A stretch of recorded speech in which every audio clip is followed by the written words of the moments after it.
I'm thirsty. He grinned as he stumbled through the bar. Well, he said, give me some more love, give me some love, give it all. His breath really said it all.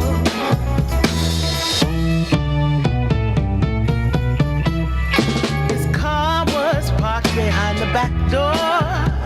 Tuxedo black, El Camino, 1969. Well, he said, give me some more love, give me some love, give it all. His filthy fingers said it all. Yeah. Give it all. Well, he said, give me some more love, give me some love, give it all. His lazy eyes said it all. Come on, come on, come on, come on. Come on, come on, come on, come on. Well, he said, give me some more love, give me some love, give it all.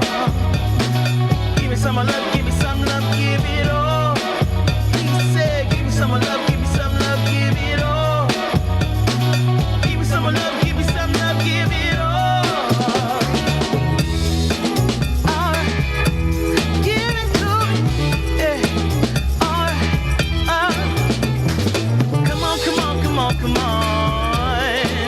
Yeah, come on, come on, come on, come on. Well, he said, give me some love, give me some love, give it all. Give me some love, give me some love, give it all. Give me some love, give me some love, give it all. Give me some love, give me some love, give it all. Baby, give me some love. Well, na na na na na na na na na na.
This is what I want now. No, I won't settle for anything else.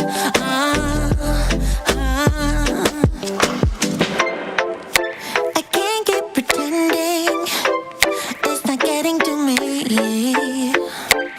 It's never ending.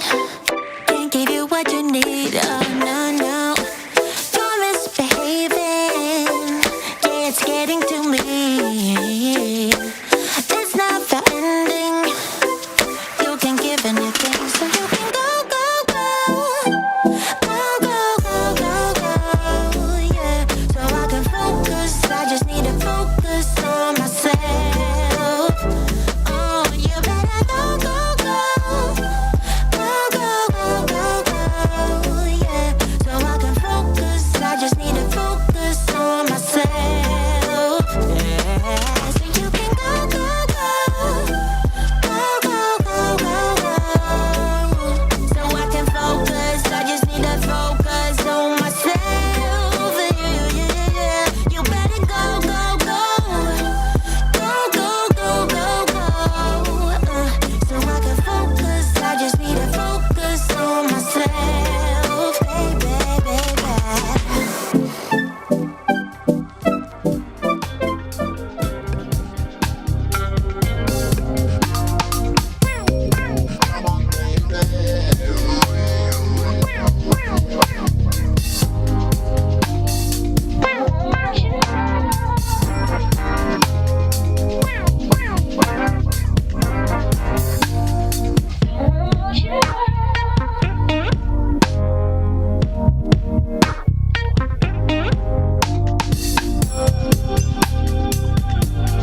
yourself. That was when I trusted you, when I could add up 2 and 2. When you promised we'd be together, you, me, forever.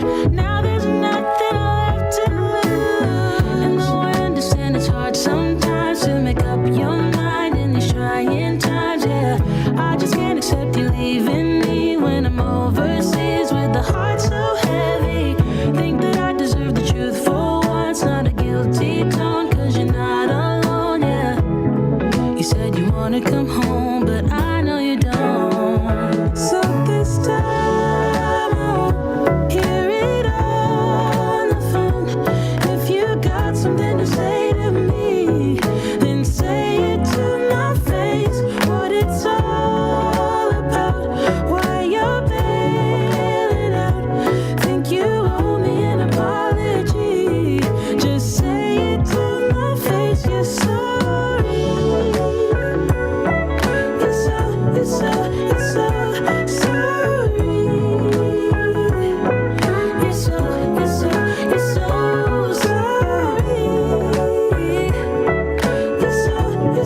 You're so sorry. Say it to my face. You're sorry.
The Benjamin Dixon Show is only possible with listener support.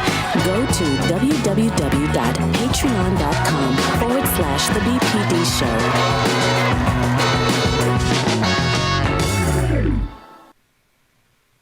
Today is Tuesday, October 5th, 2021. As the nation and our leaders play games around the infrastructure bill and whether or not they're going to fund this government, the reality for many Americans is that they simply don't have a place to stay in the middle of a pandemic. Let's discuss that along with all the news and politics of the day. We begin with On the Clock with Georgia Ford.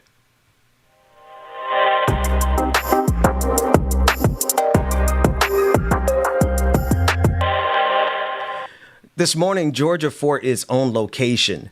She is going to be broadcasting from a homeless encampment there in Minneapolis as the local officials have made decisions to take down the very last thing that some people have, their tent. There's a clip that Sister Ford gave us from a previous interview that she did with one of the residents of this tent encampment. We're going to be listening to this clip, but we're also going to be connecting with Georgia there in live as she covers everything that's happening there on the ground at this tent encampment. Let's take a listen to this first clip as Georgia Ford interviews one of the residents of that encampment. Can you tell me what your thoughts are about this notice that has been put up right here, giving people just, it looks like less than a week to evacuate? This right here is just a piece of paper. You see, we burnt it. We don't care about it. When we move, we give up. So we're gonna like keep moving. We're gonna keep going. It's like we could move all our tents on the sidewalk and then we're down public property again. So, you know what I'm saying? I don't think we should move. I'm not moving. I'm putting up a fight. This is actually a tent in the tent because it gives more shade because it's hot right now. It's a little dirty, but I mean, I got a bed. I got a table. We get dropped off food every day, so they feed us. Porta potties are down there at the end of this spot and at the top of this hill. So they give us bathrooms. But they just don't give us showers and stuff, so showers are real hard to get. Are you ever concerned for your safety? No, because I've been in a tent for 7 years now, and I've never got touched. I don't put myself in situations like that. People who don't quite understand why is it that you choose to live in a tent? Well, actually, I don't choose to live in a tent. It's housing is not easy for a person that has one kid or no kids at all. They don't help us. They don't give us, like they say, got a lot of resources, but not for single people. Not like that, especially women. When they say it's a women's state, it's not a women's state. If you don't have your kids or you're not doing something with your life, you can't get help, period. They look at you down. Do you have children? I have one. I have a 9-year-old daughter. And where does your daughter stay now? With my little cousin. I temporarily signed her to her, so she's not out here with me. I actually walked out of my housing because they took my daughter. So I choose to be outside with my family. The one that's in the red is my little brother. I choose to be out here with my family instead of being in a home because they didn't have a home. So why would I look like being in a home without my family? Now, what you're looking at on your screen is additional footage from the encampment. What's scheduled to happen this morning, and this is where Georgia Ford is this encampment is scheduled to be torn down. Now, we see this happening all across the country. These scenes are familiar. We've seen it in California. We've seen it here in Atlanta. Homelessness abounds around this country, and yet it seems to be something that we can't solve as a nation, not because we don't have the resources, but because we don't have the political will. We're dealing with a nation that just spent $2 trillion plus in a 20-year war that ended with nothing more than us retreating. And that's because we have a fixation on spending all of our wealth on war, but never to take care of the situation that so many Americans are finding themselves in across this country of every race, every ethnicity, every religion. There is homelessness in this country. And we are also faced with the situation of a housing crisis in general. So what are our leaders doing about it? Where are our leaders on this issue? As we have this fight on the national stage in regards to the infrastructure, what are we actually fighting over? Because this looks like a problem that should be solved by a nation that has enough wealth to spend trillions on war, but we simply don't have the political will. I want to shift gears as we get ready to hear from Georgia Ford on location. I want to shift gears and discuss everything that's happening in Washington, D.C. so that we can juxtapose the absurdity. I want you to take a listen in to Jen Senko, the press secretary for the President of the United States, as she discusses the infrastructure fight and where we stand at this present moment.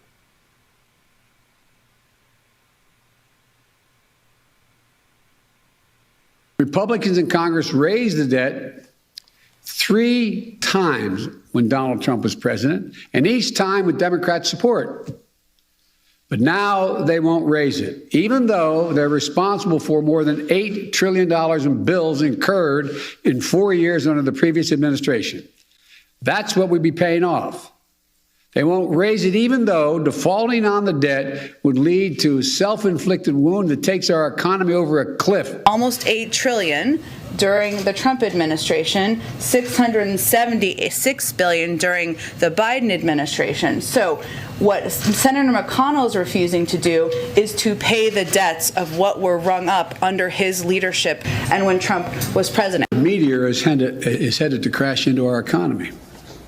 Democrats are willing to do all the work stopping it.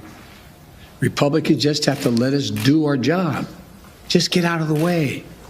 If you don't want to help save the country, get out of the way so you don't destroy it. Not even asking Republicans to vote for it at this point. We know they're unwilling to be the adults in the room. They are blocking the effort by Democrats to raise the debt limit themselves. So it's pretty clear what needs to happen. Can you guarantee that the U.S. will not breach the debt ceiling, that will not happen? No, I can't. That's up to Mitch McConnell. These are the games that are being played with us. The argument over the debt ceiling, you heard from President Joe Biden and Press Secretary Jen Senko in that clip. We are having an argument on the national level about whether or not the government is going to fund itself, whether or not it's going to do the regular course of their daily duties, which is to increase the debt ceiling so that the government can function.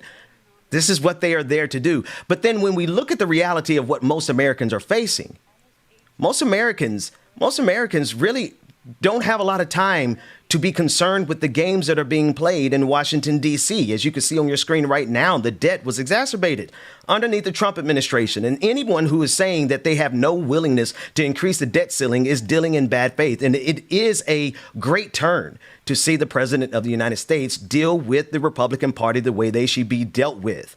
Gloves off. We don't have time for these games anymore. But I would challenge the president to go one step further.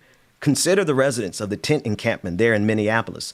Consider the residents of the tent encampment on Skid Row. Consider the residents of all of the homeless populations around this country. Consider the fact that this government generates enough in taxation alone to address these issues right now. And you have the power as the president of the United States to act on issues that matter for the people. I understand the debt ceiling is important. Clearly. We have to function, and the Republican Party is standing in the way of that, and they should be dealt with accordingly. No longer play games with them. The question of bipartisanship is something that the Republicans have answered with a resounding no. So anyone who's talking about bipartisanship at this point, they are 100% complicit with the demise of this country because we're at a breaking point. We are at a tipping point because what we're getting ready to see in this next interview from Georgia Ford is a reality that is replicated across this country. While the federal government is trying to decide whether or not it's going to fund itself, the people across this country are struggling with finding housing. Let's take a listen to this next interview. This is another interview that Sister Ford did with a resident of the encampment there that is scheduled to be taken down this morning. And that's where she is on location. And we'll be hearing from her as soon as we can get the live feed connected. They are scheduled this morning to demolish the entire encampment. And this is not just happening in Minneapolis. The most fascinating thing about our fight is that what is happening to you on a local level is replicated across the country. And so it is systemic. But so long as we are allowed to believe that we are in silos and that we're facing this situation alone and that people are living paycheck to paycheck and it's just us, so long as we feel isolated, then this system can continue to get away with what we're going to see in this next interview from Georgia Ford. Will you take it to?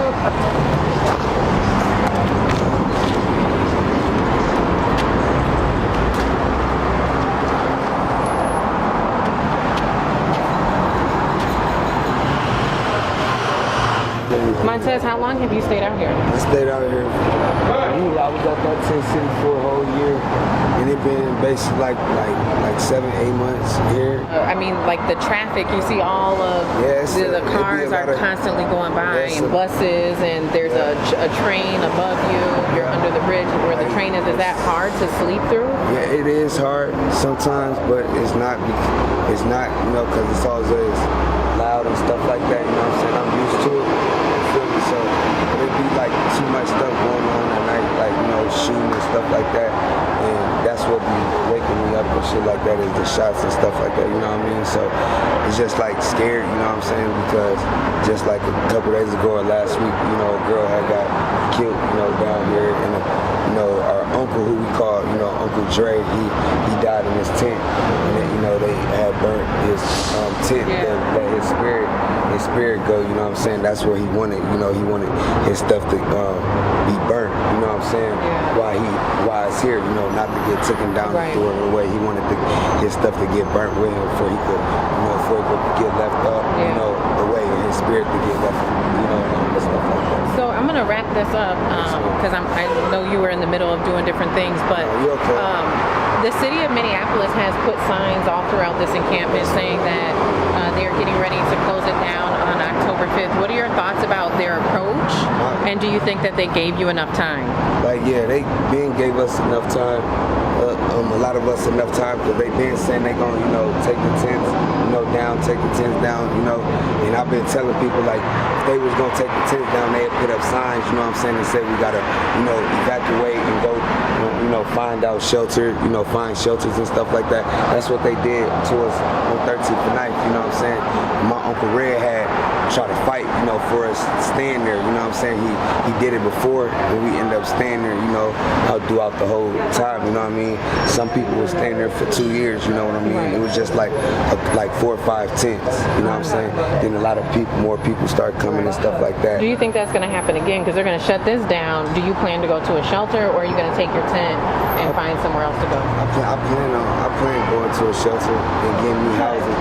I'm tired of living out here on the streets and, you know, just being out here, you know, wearing the same clothes and, you know, gotta ask people for, you know, change to, you know, do my laundry and, you know, change the same clothes. You know, I go to youth link to take showers and stuff like that. Sometimes I, you know, take bird baths, you know, get water and stuff like that, and, you know, take, you know, baths in my room and stuff. You know what I'm saying? Like. So is there a reason, because you're saying you want to go to a shelter, is there a reason why you're waiting for the city, or why you haven't decided to do that on your own? Because I don't got, you know, no type of referral for me to get an ID or, you know, my social security card or my birth certificate, because all of it got, you know, took from me, you know, with all my clothes and stuff like that, you know what I mean? So to 2025, you want to be done with this stuff. You want to have a career, a job, you want to have a family. How you going to do that and accomplish that if you still out here doing the same thing, you know, repeating the same thing over and over and over? You know what I'm saying? I ain't trying to have that. You know, I got a son and I can't even see him. You know what I'm saying? Like, you know, he don't even know I'm out here right now. You know what I mean? Like, you know, he's 4 years old, you know what I'm saying? And I haven't seen him since he was 1. So it's hard for me, you know, to think about that. Then my daughter up in the hospital, you know, she got 3rd-degree burns on her back. What you know happened? what I'm saying? Her, my baby mom's sister tried to, you know, she boiled water on the pot, you know what I mean, and try to pick curls in the back of her hair, you know, whole boiling water, you know, dumped on her back. You know what I'm saying? So it's just, you know, it's a lot on my back. Then my brother named Eric Simmons, he drowned up in Brooklyn Park at the Huntington's place, you know what I'm saying, drowned. You know, and I don't know what was the cause, you know, they say he was sober. I don't know if they say he was, you know, under the influence. But I ain't never got the information back, you know what I mean? But it's just hard for a lot of people, you know what I'm saying? Because it's a lot of deaths that been in my family, you know what I mean? That's hard for, you know what I'm saying? That's really, you know, eat me up. But you know what I'm saying? I can't let that, you know, hold me back, you know what I'm saying? I gotta fight for myself, you know, at the same time. But I really want to fight for my son, but I gotta fight for myself too, you know what I'm saying? I gotta worry about myself at this moment, you know what I mean? To get myself back together and get myself right, you know what I'm saying? To get a job and do things that I want to do in life, you know? Well, I appreciate you taking the time to share your story. Is there anything else you want to add? Anything I didn't ask you think is important? Not really much, you know what I'm saying? I just hope everybody, you know, get to where they at, you know what I'm saying, in life, and get back with their kids and, you know, back with their families. And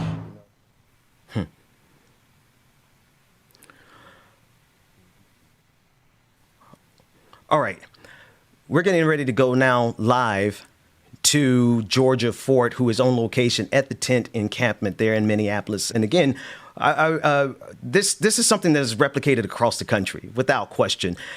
Sister Fort, we want to bring you in. Dwayne, if we have her, let's pull her up on the screen. Just tell us what's going on and what you're seeing from your location. An eviction happening by the city of Minneapolis, as you can see here. Folks who have been staying in tents in this area are being forced out by the city.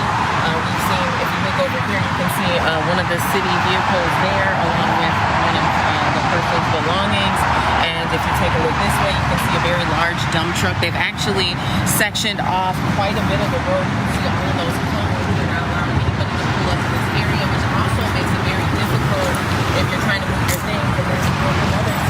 go that way. We're going to go in. Folks have been staying here pretty much all throughout the summer, and then now that it's October, it is starting to get chilly. We noticed maybe about, I would say, a week ago, the city started putting notices saying that people needed to be out of the area. Let's see, I think maybe this is one of the notices. Notice of vacation, or to vacate. Notice to vacate is what that says, rather. And so those were put up about a week ago. They started asking people to take a look here. And there's two sections to this encampment. There's this one here to be respectful for people's homes, because people do live here. I'm not going to go too much further down. But if you take a look here, you can see in there, you can see that there are several tents, somebody's couch there. People live here. This is where they've been living all throughout the spring and the summer, and now because the city has put up these notices, they're forced to leave. So you see people who are starting to pack up their stuff. Individual here who has a bike trailer, who has been making several trips, I believe, not just of their own belongings, but helping other people pack up their stuff as well. And so we're going to head back this way and try to see if we can talk to anybody in the encampment. I did talk to about 4 people last week to ask them, did they feel like they had gotten sufficient time to move their stuff? Did they feel like the city was working with them to help them provide resources? And for the most part, people did say that they felt like the city was doing the best that they could to connect them with the resources that they need. But then there was a few people who just simply said that they don't plan to leave, that they've been here and they plan to stay here, that this is public property and they don't understand why they have to move in the first place. From the city's perspective, I did speak to a city staff member yesterday off the record because, as I've been sharing, the city of Minneapolis declined my request for an interview. So that makes it hard to report on what resources they're providing because they won't talk to me. But I pulled, it was a brother aside who was working for the city, and I said, listen, I just need to know what are you guys actually doing for the people that you're asking to move? And what he told me, he said that there's 30 rooms for women to move into a shelter. He said that they're providing storage for people's belongings for 14 days.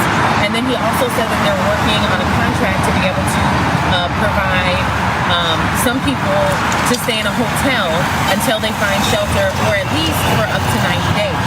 So we're going to have a number of people in 90 days. If they don't find shelter, if they don't meet those eligibility requirements, they're going to be right back into that same situation. Now this individual here, he's actually with the National Lawyers Guild. We see them out a lot at times like this, or times during protests to help people with legal aid. But here you have another individual. I'm going to kind of poke around and see if anybody's comfortable talking. Sure. And so, again, not everybody is very open about sharing their experiences. But again, if you take a look over here, you can see the city of Minneapolis is there. Trailers just arrived with a truck full of more city workers. They weren't very transparent about exactly how they're going to be transporting people's things to storage or to a shelter. So potentially that's what this trailer could be for, but we weren't able to verify that information. Ben, I'm going to go ahead and swing things back to you because there's another section of this encampment that's about a half a block away that we're going to head over to. And so when we come back, we're going to be at the other side of this encampment to show you. At the time when I arrived about maybe 10 minutes ago, there was no city workers there, but I did see Public Works drive through. I also saw a few other city marked vehicles drive through, and so potentially they're starting to do the evictions on that side as well. So we'll come back and show you the other side, but for right now I'm going to swing it back to you. And for those of you who are live on this stream natively, is all right, Georgia, thank you so much. We'll get that update if you don't mind sending that to us. Thank you for the coverage that you're giving us there. I want to swing back to the national coverage because as we look at what's happening there in Minneapolis, we see it happening in California. We see it happening here in Georgia, Atlanta, Georgia. There are homeless populations that are struggling in the middle of a pandemic, and these homes are now being destroyed. I want to play a clip from Mitch McConnell. This clip is the response to the debt ceiling fight. And it is so important that we understand the games that are being played because these games have actual ramifications.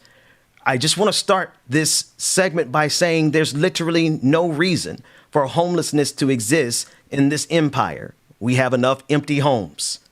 We have enough wealth. It is a policy decision. And the Republican Party is standing squarely in the way of us getting anything done, let alone actually addressing the problem of homelessness across this country. Listen to Senate Minority Leader Mitch McConnell. The majority needs to stop sleepwalking toward yet another preventable crisis. Democrats need to tackle the debt limit. We gave them a roadmap and 3 months' notice.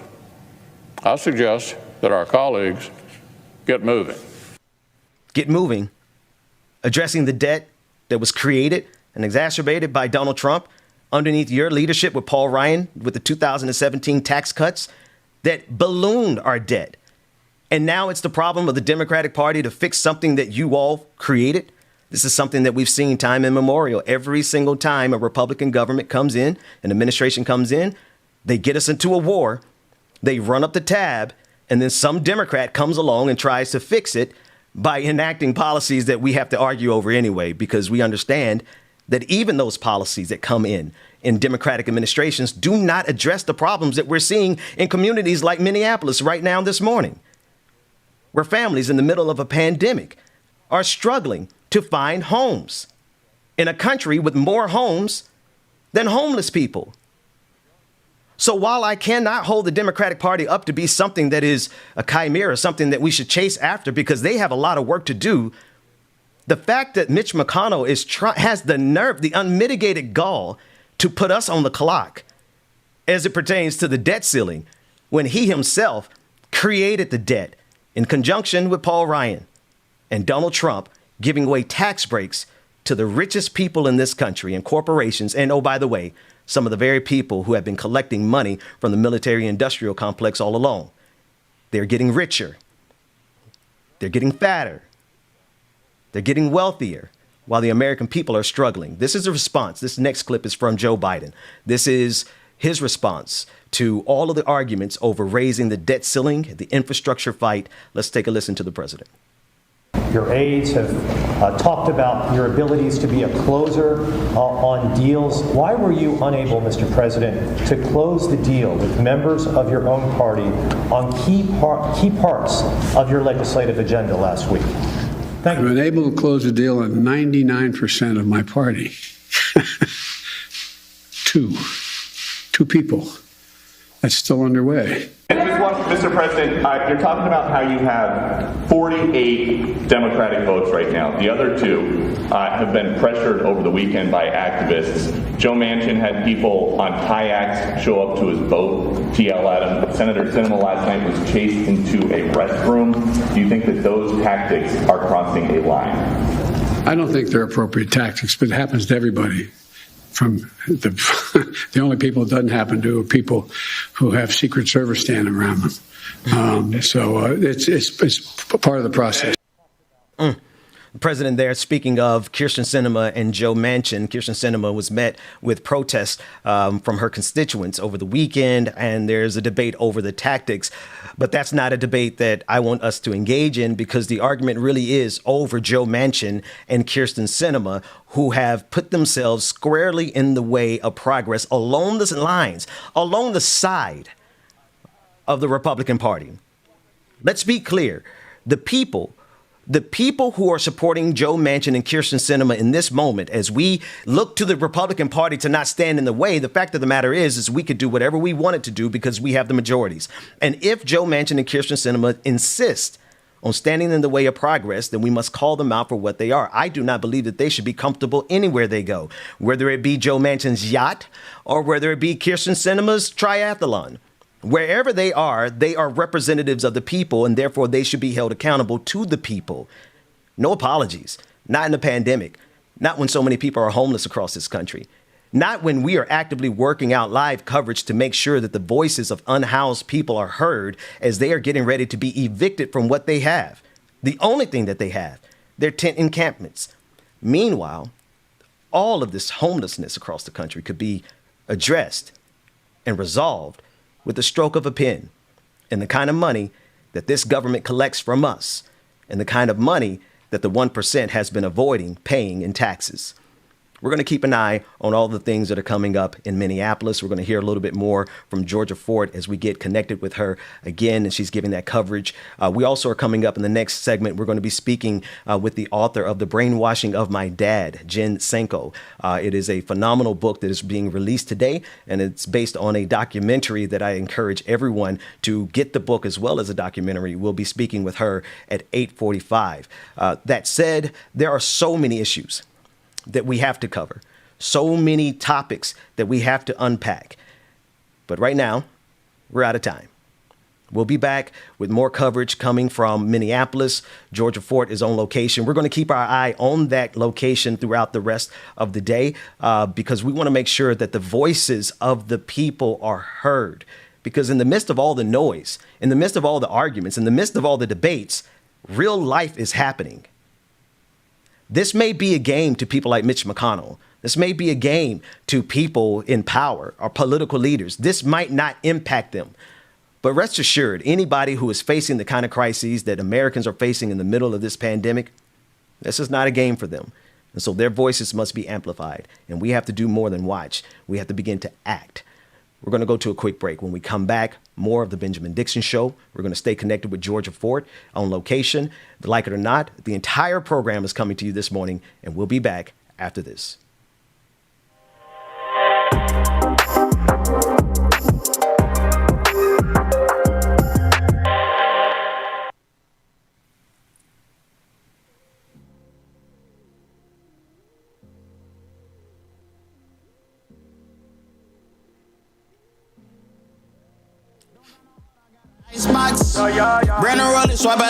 Good morning, everybody. Good morning. It's your brother from another mother.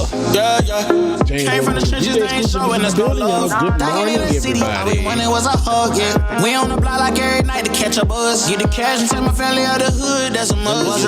Good baby, with no soldiers. Bad past never left my mind, it's taking over. Good morning, everybody. Good morning. You know the voice, you know the sound. Good morning, y'all. Crazy what we been through. When you die, the only time that they gon' miss you. Tell my mama no more tears, no more tissue. Shout out everybody. Good morning, y'all. Baby, from the struggle. Long time had a hustle. Glad we made it through. I'm just glad we made it through. Baby, from the struggle. Long time had a hustle. Good morning, everybody. Good morning, Tiger. Good morning, Somalia. Tiger. Promises manifest as truth. The dragon, the pioneer, Esther Brooks. Good morning, y'all. Like I'm Harden. Either they love me or I'm a target. Shout out to Facebook who lost $6 billion yesterday. Ooh. God damn. Anything that you need, dog, I got you. You went down that long, you lost $6 billion. Good morning, y'all. Alicia, good morning. Blue Daddy, on and on it goes. Carly Wynn, Lauren Strada, good morning, y'all. Step it up, I gotta be that. Cause status report. Right, Ben. I'ma love you way before I gotta miss you. Brenda Johnson, good morning. Ill Hustler. Pioneer Sophia. Hey, Sophia. Marsha Reese, good morning. Brother Chuck Diesel. Good morning, Deb. Good morning to you, Nikki. Good morning. All right, Nikki. Let me cry for success. Oh, boy, Zuckerberg. You can lose $6 billion, man. Shoot me like 1,000. I'll be, no, I need more than that. Y'all make sure y'all stay tuned, man. We got more coming up next on the Benjamin Dixon Show, man. You don't want to miss it today. Good show. Y'all don't want to miss it. Y'all stay tuned. Existential dread. Good morning. What a day to be alive. Amen to that.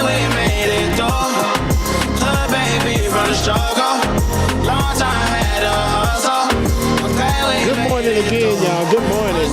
Melanie, good morning. It's Truth the Dragon. It's season 2. That's why. Season 2. You gotta go big or go home. Okay, though. Good morning. That's right. Captain America's in the building. Y'all just wait till Halloween got dog it. Brother Lateef, good morning, y'all. Good morning, everybody. Good morning for everybody that's checking us out this morning.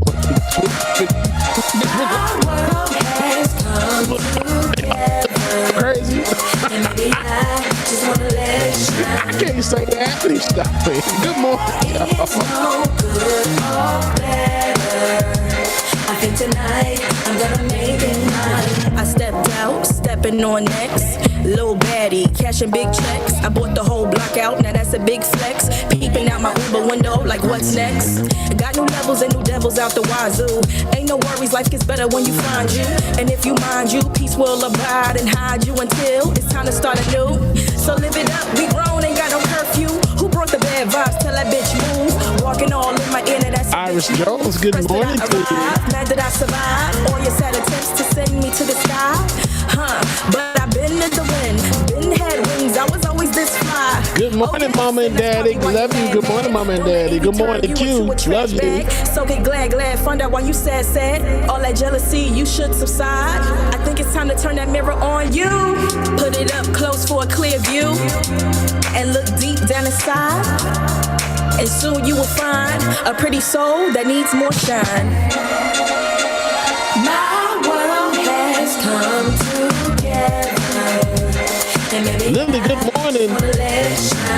Infinite Content, what's going on, brother? Good morning. It's no good or better. I think tonight. Truth the Dragon, I think it might be you. 1, 2, me Australia. Right hook. Come and test me, my mob beat will have you shook.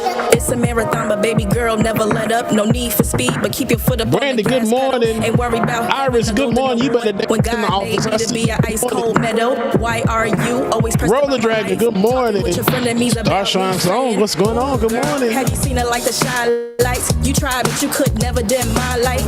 Please know I'm a touchable girl. Roller Dragon, please don't step in the keyboard. Why you wanna turn a good all right, y'all, it's time to get back to the show, y'all.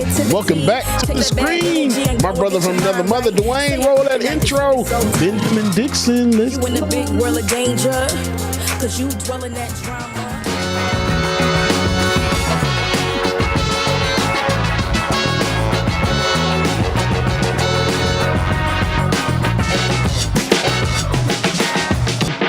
The Benjamin Dixon Show is only possible with listener support. Go to www.patreon.com/The BPD Show.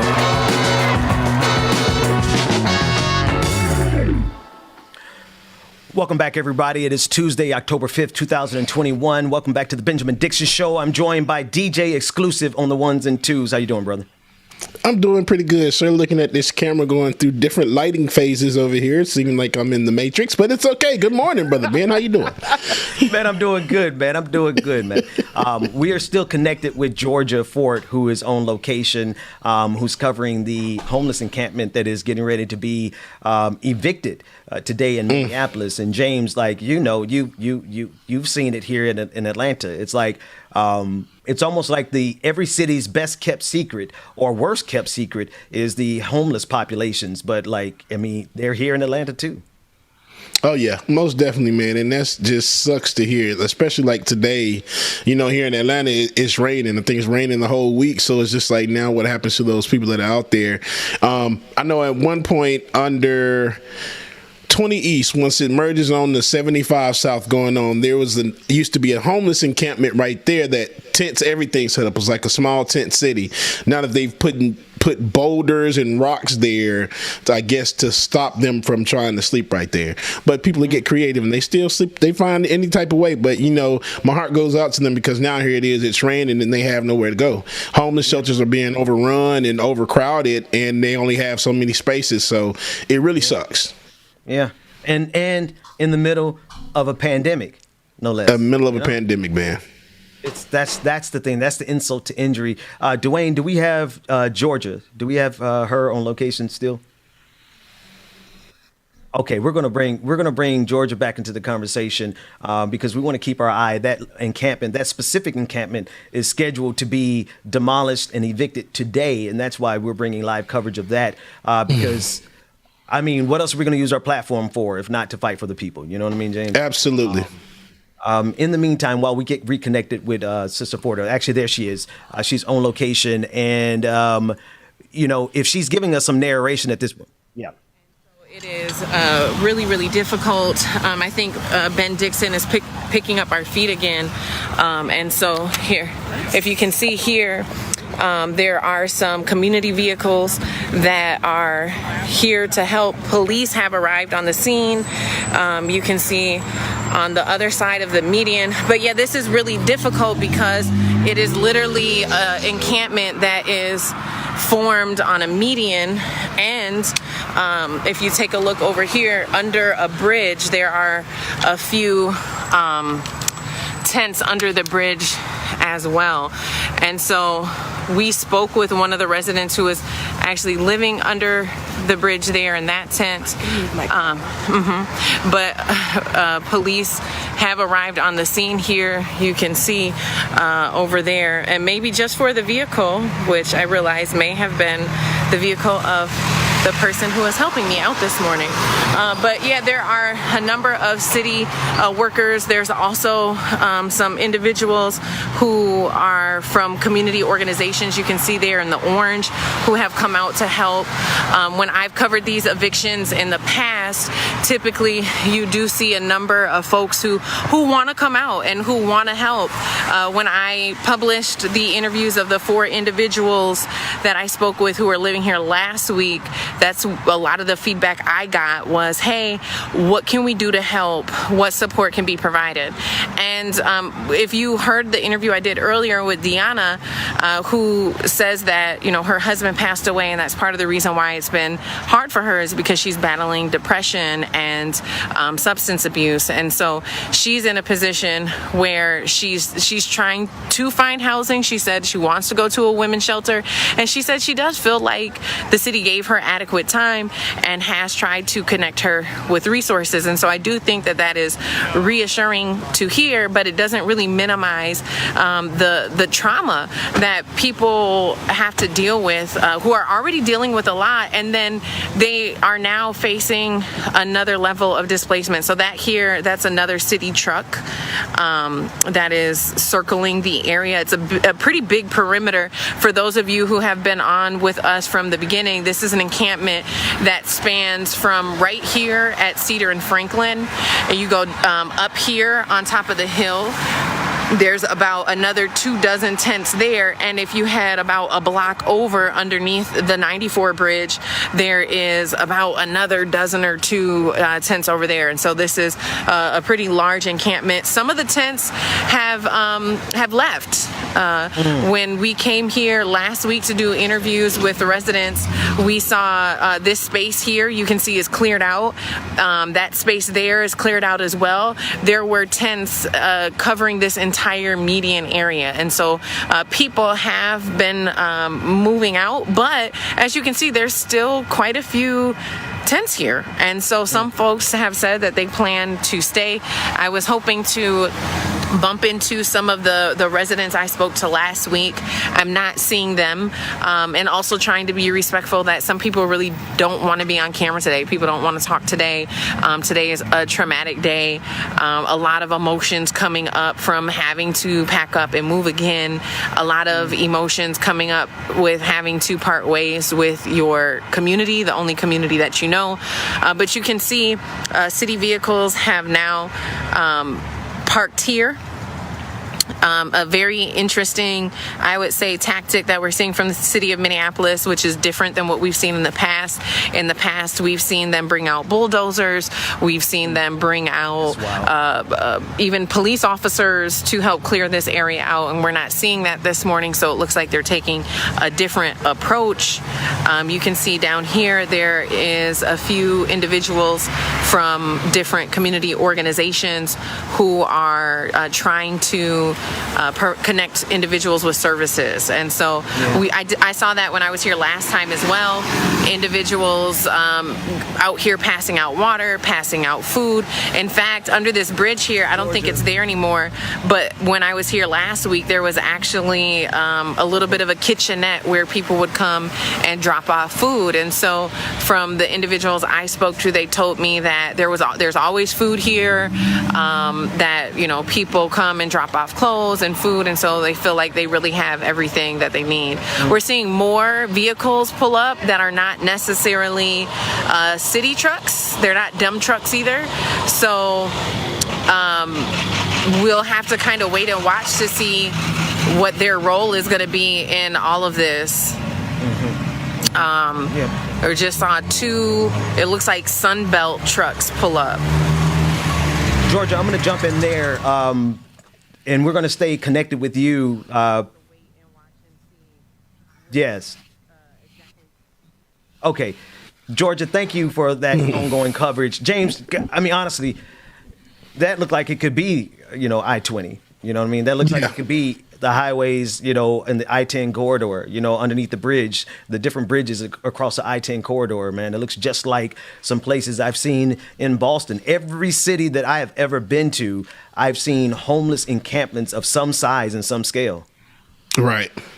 Absolutely, man. And you're right. This looks like, let's be honest, every city in America. Unfortunately. Every city in a nation that has money, you know, it's got money.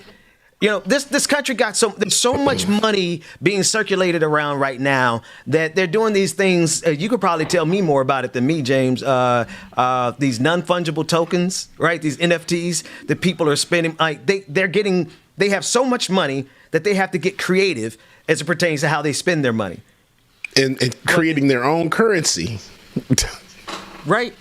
But we're, as a nation who can spend trillions upon trillions of dollars in war and an economy that's so flush with money that they don't even know what to do with it, we can't even address the underlying issues such as homelessness. Like that to me is, and my son, man, you know, we got to fix these things for the next generation because they're asking questions earlier. My son, when he was like 6 years old, or I think he was about 8, and we were driving around Atlanta and we saw the homelessness, and he was just like, why? He's like, why is that? He just didn't understand, like, why is that even a thing? Honestly, I don't have a good answer for him, except for we obviously just don't care as a nation. And that's unfortunate. That's real unfortunate, because the youth notice these things. They really do, and they ask these questions, and it's unfortunate that we don't have the answer for that. Yeah, we don't.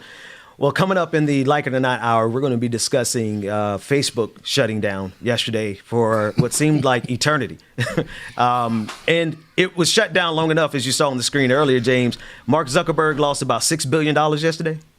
$6 billion with a B. With a B. Listen, I know we're streaming on Facebook right now, but if he could have lost $100 billion, I would love to see Facebook stay down. I hate to be that kind of person. So anyway, he's still the 5th richest person in the world, and Facebook is back up, and so everyone can relax. You can get back to sharing your memes and your conspiracy theory videos. I digress. And your misinformation. And your white supremacist groups. Oh my God, man. And all the church videos. You know, hey, does Mama go and share church videos? Because my mama doesn't share church videos. Mama share everything. Church videos, hood stuff, ratchet stuff. Mama be all over the place. Bible verses. Oh man. Listen, and then if I know Mama Gwen, well, she probably sent some twerk videos to you if you let her. So. Yeah. Listen, we're going to take a quick break before I get in trouble with Mama Gwen and my mama. When we come back, we're going to be talking to Jen Senko about the brainwashing of her dad that took place courtesy of the propaganda machine that props up this empire. James, give us a quick song when we come back with more of the Benjamin Dixon Show.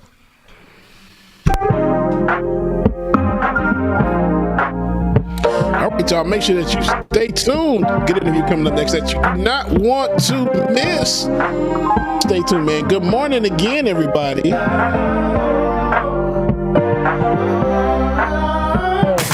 You can't break my focus. All I got right now is attention. Give me the divine intervention. Hey, you done got me started. Every day is just the beginning. Take it to the bank, now I'm winning.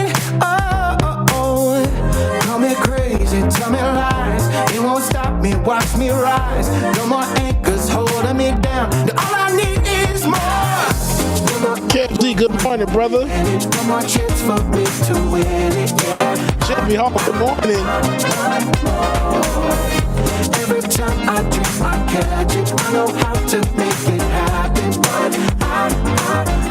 One more. Juanita, good morning. Every mountain, keep both eyes on the Courtney, the SLP. Nothing's gonna tell me to stop. Oh, push me through the Courtney, fire. B as in Beyonce. The heat burning underneath of my feet. Ooh, so call me crazy, tell me lies. It won't stop me, watch me rise. No more anchors holding me down. Uneasy, good morning. One more hour, one more minute, one more chance for me to win it. Yeah, one more. Every time I dream, I catch it. I know how to make it happen. One more. Oh, Tiger said, hey, Bubba, are y'all going to touch on how Facebook seemingly went down because of a whistleblower so they could delete incriminating data? 10 out of 10, yes. Thank you for your super chat, Tiger. Nicole Howe, good morning. All I need is more, more, more. All I need is all I need is all I need is all I need. All I need is all I need. All I need is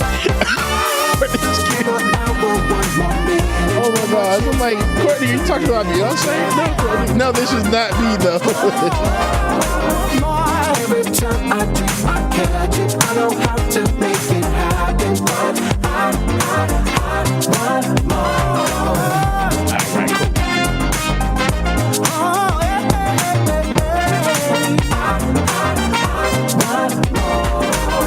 Danielle the Beaqua. I gotta get that clip. All right, y'all. Welcome back to the screen. My brother from another mother and my coffee break, Benjamin Dixon, y'all. Welcome back, brother. James, go get your coffee, man. We appreciate you, what you're doing. I'm excited for this next interview. I want to bring to the screen Jen Senko. She is the author of the book that is being released today, The Brainwashing of My Dad. And I got out of my seat to go get my copy. And she is a documentarian. The book is based on the documentary of the same name, The Brainwashing of My Dad. Jen Senko, thank you so much for joining us this morning. Thank you so much for having me. I'm thrilled to be here. The pleasure is ours. Can you give the audience, because the title says it all, but could you just give us the elevator pitch of how we should understand what happened to your dad and how you successfully, your family, brought him back from the brink? I saw a radical change begin to happen in my dad, and I had a bad feeling about it. So a lot of this was intuitive. When he retired, he got a part-time job, had a very long commute to work, and to keep himself company, he started listening to talk radio. Talk radio is still 97% right wing. I don't want to say conservative. Conservative. We wish it was conservative. It's not. It's right wing. So he started with Bob Grant, who was openly racist and sexist, and Bob Grant was just a horrible person. He actually called Martin Luther King a slime ball. So my dad, he was thinking like, this is news, this is educational, it's somebody talking, I'll listen to it. And very gradually he began to change. And, first he was just crankier. And then once he fully retired and he liked the talk radio thing, he found Rush Limbaugh. And then he really drastically changed. And what was so alarming about that was that it wasn't just his politics, it was his personality. He became angry and started hating Democrats. Democrats were vilified, and part of Democrats were women, African Americans, immigrants. That was all part of the Democratic group. But the main group, the umbrella, was Democrats. Everything he heard was aimed at them. And this was because of the Republicans' design to have one party rule. And that's what made me want to watch the movie, make the movie, because I started studying this, and I wasn't interested in politics before. I was always interested in the influence of media in a way, like in a personal way. And so, the whole family saw him change, and all the time, like, I'm kind of researching, and I found this this movie called The Hunting of the President. And in it, David Brock actually admits that there was a vast right-wing conspiracy, and he was part of it. Jen, I want to jump in there because for people who have not seen the documentary, and I do recommend that they go see the documentary, but also the book, because you methodically broke down the creation, the motivation, and the long-term strategy of the people who created this right-wing machine, media machine, the Rush Limbaughs. You trace it all the way back to the Nixon administration, and help us to understand the forces that are behind this propaganda machine that brainwashed your father. Actually, after the movie, as you can tell in the book, I go back even further. I go back to FDR, when the oligarchs started getting really pissed off. Can I say that? Yes, that's sorry, Mama.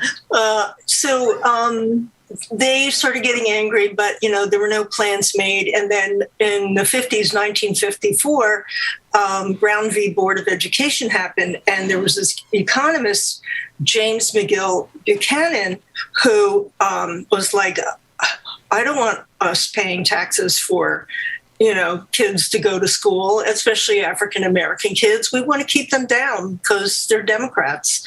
And he and the Kochs got together. And then before long, there was the Birch Society, which came out, which had a very extreme platform. No Social Security, no government, no government safety net, anything like that. And that at the time, that was considered kooky, even by Republicans. And but what happened is Goldwater actually adopted that plan. And then in 1964, when he lost, the pundits declared the right is dead. Everybody wanted to be liberal. It was cool. And that's when they started planning. Well, first they thought, okay, it must be the media, because the media was painting an accurate picture. It was Walter Cronkite, Uncle Walter, and that didn't look good. So they decided that they were going to create this group, AIM, AIM. I guess I'm going off on a tangent, but anyway, that's where it started, to discredit the media as liberal. So that's where the seeds were planted. And then Nixon, yes, he took it a step further, but when he met Roger Ailes, that was a pair made in hell. Because Roger... Wait a minute. Can you mind if I interject there? Because that's an important name that I think a lot of people... We're talking about Richard Nixon and Roger Ailes, the creator, or rather the... what is Roger Ailes' position at Fox News? I know he's not there anymore. I know he's dead now. But he is basically the father of Fox News. Yeah, he is the brains behind it. And this is what is important. And people don't know this, that back then in the Nixon era, there was actually a memo about how to get positive GOP news on TV. And it pretty much was the blueprint for Fox News. So people who say Fox wasn't always bad or partisan, that's not true. Because his goal was to turn viewers into Republicans. And that's, it wasn't as extreme back then, but, you push the envelope and you keep pushing the envelope and it becomes extreme because people get numb to, what they see, and they're feeding on that anger. The same thing with the Facebook and the algorithms being safe. I remember when I said anger was addictive, people were like, no, people don't want to be angry or fearful. And then I said, well, look at horror movies. Why do people go to horror movies? To become scared. People like righteous movies where they get angry and then it's solved. So what Fox did was create a victim mentality, but then provide this safety net and a tribe for those people to go to. Jen, so now we see, so the roots go far back beyond Richard Nixon, but we see a flashpoint with Richard Nixon and Roger Ailes, the father of Fox News, creating a memo and a strategy that they have successfully executed ever since. I mean, methodically. They created in your book, you talk about all of the different think tanks that get billions of dollars, and they begin to fund all of this quote unquote research, ultimately resulting in what most people really sit back and consider to be news. They listened to Rush Limbaugh and they thought that it was news. They watch Fox News and they actually think that it's news. And this changed fundamentally your father from what you described as a loving, open, accepting. And you said he was almost at a certain point, he was an aspiring hippie kind of. He had a little, definitely, he was like the first hippie. And they changed him from that into what you said was a brainwashed right-wing ideologue over years of just listening to it on the radio, riding in the car. I think everyone listening can identify with that. How did you all bring him back from the brink? Well, I have to give most of the credit to my mom and a little bit of luck. They moved to a senior community in 2010. And somehow, in the move, the radio got broken. So the radio went in the garage, and my dad was planning on fixing it.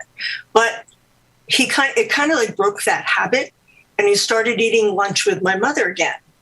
And then he would just watch whatever she watched. And then the TV broke. So she had to buy another TV, and she loves programming, remotes and stuff. That's her thing. But there's still all these stickies all over the notes. And so he would just watch what she watched.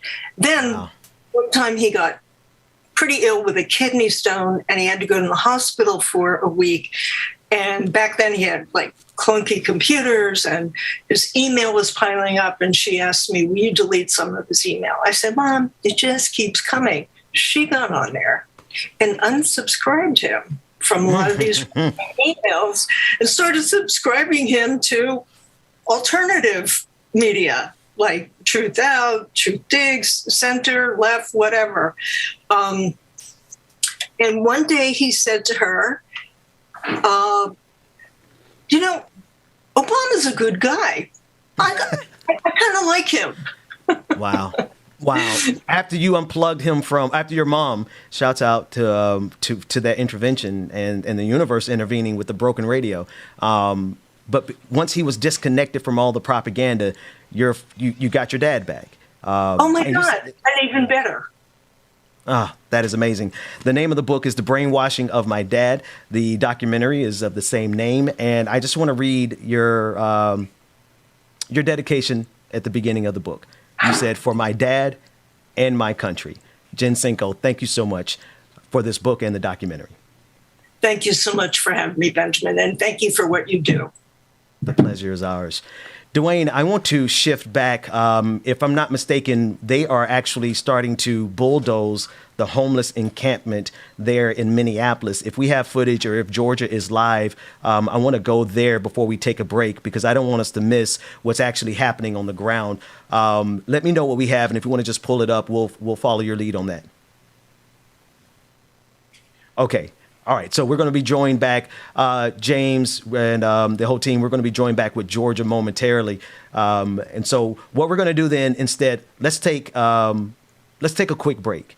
When we come back, and as soon as we have the coverage, we're going to interrupt our break to make sure that we see what's happening there in Minneapolis. But this is real-time coverage of real people's lives being impacted by the decisions of our elected officials.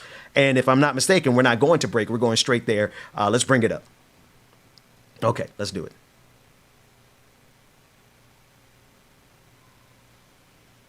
Georgia, you there? All right, Georgia, we're bringing you on now. Tell us what you're seeing and what's happening.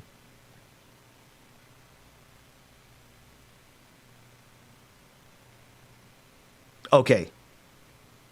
There was a notice that was given for people to vacate within a week. Today was their deadline by 7 a.m. And now we're seeing their belongings be removed by City of Minneapolis employees. And so if you take a look over here, there's still a number of tents. I want you guys to come away from this. You can see that there's still a number of tents that are here. You can see the bulldozer there placing belongings into the dump truck. And city workers here, these are City of Minneapolis employees who have been tasked with the job of removing people's belongings. We were told by some of the city employees that were here yesterday, they came, they set up a tent. I guess I'm going to get bulldozed if I don't get out of the way. We were told by City of Minneapolis employees yesterday that they were trying to connect people to resources, they were trying to put people in shelter, but what we've learned, if you look, a lot of these individuals are individuals who do not want to go to a shelter for whatever reason. I've spoken to a lot of people who have said, you know, that they had a bad experience at a shelter, and now if you look over here, because they have decided that they don't want to go to a shelter, that a shelter is not the place for them, their belongings are being thrown away. I did hear from one of the city employees that they would store people's stuff for up to 14 days, but that if it, you know, again, if they don't move it in 14 days, and there's a limited amount of stuff that they can store. And so what we've seen, what we've observed is that there is a cycle that every few months they come, they clear these encampments out, there's not permanent resources put in place, and so because the problem isn't necessarily solved, then we find ourselves in this situation just a few months later. And so this is the part that's very hard to see, is that people didn't get connected to resources or didn't like the resources that people were trying to connect them to. And now as a result, the few belongings that they do have is being thrown away. And what we heard from one of the organizers is that you know, she's come out here, she's tried to work with people, and she feels like this is not a great allocation of resources, that if these same resources went into providing treatment or mental health services, that potentially we would be not in this cycle again in 60 or 90 days. And so, as many of you know, we spoke with a number of the residents here, and it's okay. We spoke to a number of the residents here. We're trying to get the best coverage, document what's happening, but then also stay out the way, so it's a little bit of a juggle here. But yeah, when I spoke to residents here last week, they were saying that they did feel like the 7 days was adequate time for them to find resources. However, some of them just didn't want to leave, that this gives them a sense of community, and now that sense of community that they had is being bulldozed. And so it is very, very difficult when you get to know the people here. Deanna, who we spoke with earlier, she's a widow. Her husband died, and so she's not only battling homelessness and trying to overcome that, but she's battling depression, and she's trying to cope with her grief. And so when you're, you know, juggling these things, and when you get to know people's stories, I think it humanizes the people who have chosen to live in tents, when sometimes there's people in community who likes to ostracize them or make them seem like they're less than human. These are human beings who have complex identities and complex situations. A father who we spoke to, who's only 25 years old, who has 2 children, hasn't seen his children in years, wants to go to treatment and wants to be able to reconnect with his kids. And so I think it's important to not only humanize the people who are living here, but be critical about the way in which we come and allocate city funds to relocate people, you know. And so yeah, I understand for some people who are saying the criminal activity that's taken place here, you know, obviously that's not a good thing, but when we see this happen every 3 to 6 months, obviously this isn't a permanent solution either. And so I think it's important that we continue to have this conversation about how we're dealing with folks who do not have permanent homes to live in our communities. Georgia, thank you so much for this coverage, and I know you're going to stay there, so we're going to keep an eye on you. Y'all be safe out there, James. I'm like, my anxiety was going up as she was, those trucks were coming around her. Y'all got to be careful. I was about to make a trip. Because that bulldozer got real close to my sister, and I was about to make a trip. And bro, I don't know if I like the tone. I felt like I heard somebody's tone just be inappropriate with our sister. Inappropriate. Like, I just feel like next time we're going to make sure we have some security detail out there so that her husband don't have to pull up and lay hands. Right. Let's go to a quick break. When we come back, like it or not, Rebecca Zor, we got to discuss Facebook. We got to discuss Project Veritas. There's so much that's happening around us, and we're going to stay connected with Georgia Ford as she is on location. DJ exclusive. It's in your hands. We'll be back with Like It or Not right after this. Well, it might help if I unmute my channel, y'all. 1 second. Boom. Do you want to be a bad man? Yes, you do. All right, y'all. Make sure that stay tuned. We got more coming up. More coming up next on the Benjamin Dixon Show. Like that, Rebecca Azor with Queen Azor. Coming up next week. Shout out to Georgia Fort, Georgia. Please be safe out there, Georgia. Down in the city, there's a place that never sleeps. You can see it all. 57th Street. Music is hot and the drinking there's free. It'll turn you upside down before you count to 3. You're looking for a helping hand. You need a friendly face. Feeling good, you can barely stand. You're falling all over the place. Right, Mama.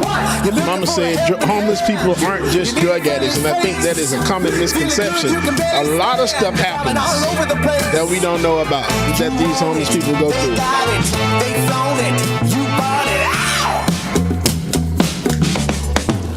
Do you want to be a bad man? Yes, you do. Do you want to taste sweet salvation underneath the summer moon? Do you need another hand now? Yes, you do. Okay, cool. All right. Go see Miss Josie down on Columbus Avenue. Columbus Avenue. Go see Miss Josie down on Columbus Avenue. Columbus Avenue. Go see Miss Josie down on Columbus Avenue.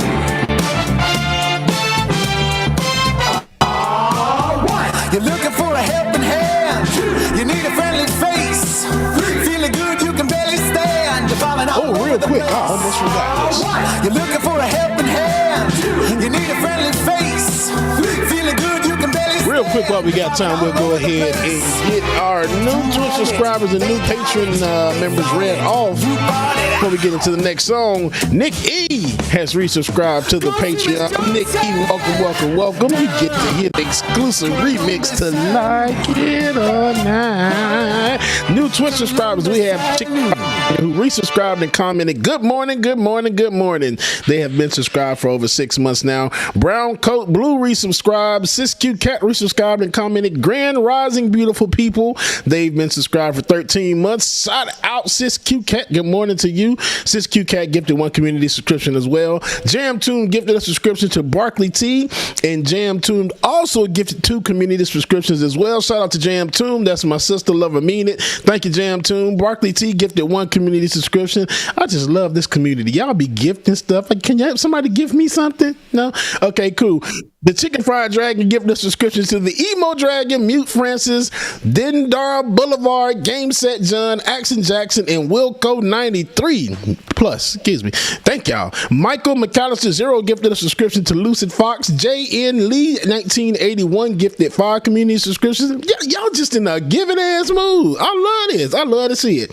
Subscriber and fellow content creator Lost Sue rated us with a party of 38 viewers. God dang it. Lost Sue. Shout out to you, man. You the real one. That's love for real. And then Sis Q Cat also cheered 100 bits, man. Twitch community, y'all be doing the thing, man, and I appreciate y'all to death. Shout out to everybody that's on Twitch, man. We're gonna get into one more song, and then we're gonna get into Like It or Not. So y'all stay tuned. I guess this is the funk portion of the show. This is just for being y'all. I'll still take a bite. Okay, we can take my Lambo. I'll put on a tight show.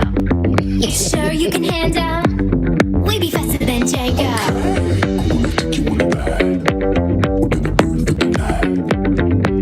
So salty, I'll still take a bite.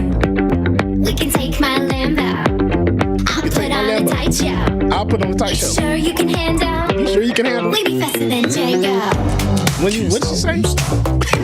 Did you say something about cussing out Django? What's going on? Can't stop, won't stop. Can't stop, won't stop. Can't One stop, Source won't production it does. Can't stop.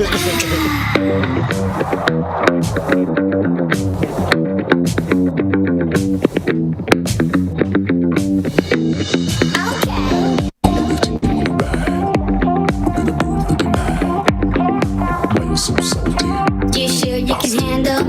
Okay. We can take my Lambo. I'll put on a tight show. Shout out Chuck Diesel. You can handle? We be faster than Django.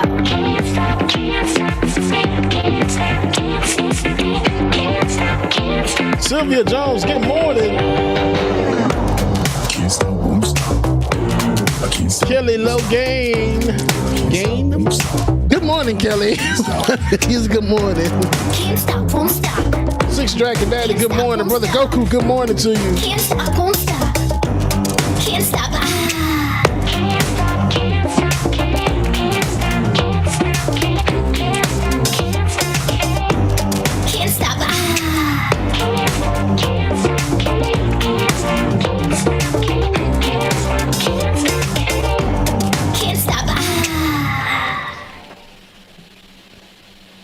It's Tuesday, but here's your snippet.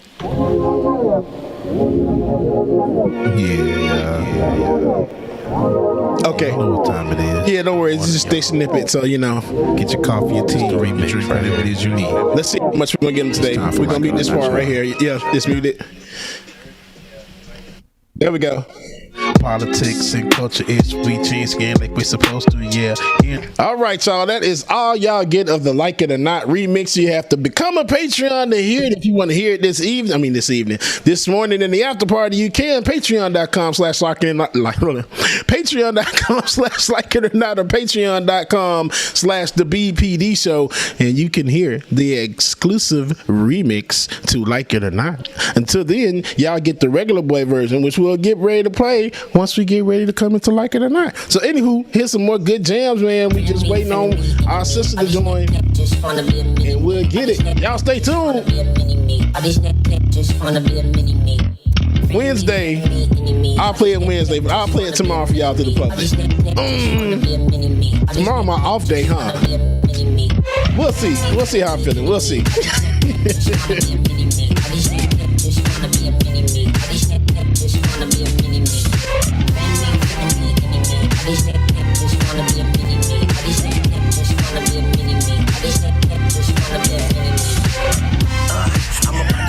Laura Estrada.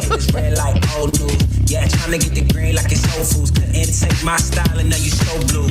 Yeah, we don't need know you. Your hometown, we don't need go to. Trying to get it worldwide, global. Looking like a show, you been killing this is go-to. Spilla, the whole man killer. Life so free, can't no man kill 'em. Came from the bottom, was a broke man, get up, still move like 10 man with no found with them. Boom. Pardon me, I get Samaya, I know, right? Don't let him wake you up on your day off. Top Ben is gonna be the first one. He gonna call me about 7 o'clock. I'm gonna have a text message saying, Bubba, man, I need you, bro. Okay, Ben. I should probably expect this. Too much game for your league. I'm Hussein with Steve. I'm Hussein on beats. Legendary and everything you aim to be. I'm insane and free. You can't tame the beast. Okay, cool. So that way I can go ahead and play the song. Just wanna be a mini me. All these niggas just wanna be a mini me. All these niggas just wanna be a mini me. Friend me, enemy. All these niggas just wanna be a mini me. All these niggas just wanna be a mini me. All these niggas All right, y'all. Y'all know what time it is.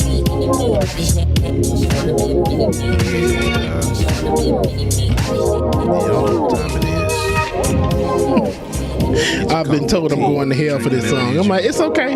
It's a vacation this year. Well, real talk, like listening to this version or listening to the remix version that I did, I really cleaned the hell up out of these vocals. I appreciate that. I did pretty good, damn good. I'm gonna toot my own horn, toot toot. It's going down like it or not. Just stick around. Oh, Rebecca Azor. Ben, bro, you remember the roll that Cook used to do? You know she got a story for us. Oh, Benjamin is coming through. That's my Cam, see what's going on, brother Cam. All through and through. Oh, I am your DJ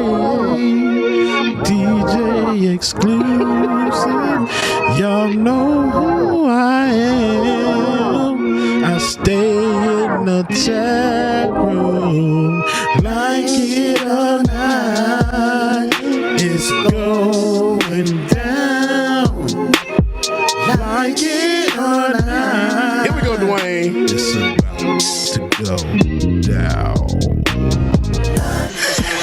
Like It or Not with Benjamin Dixon starts now.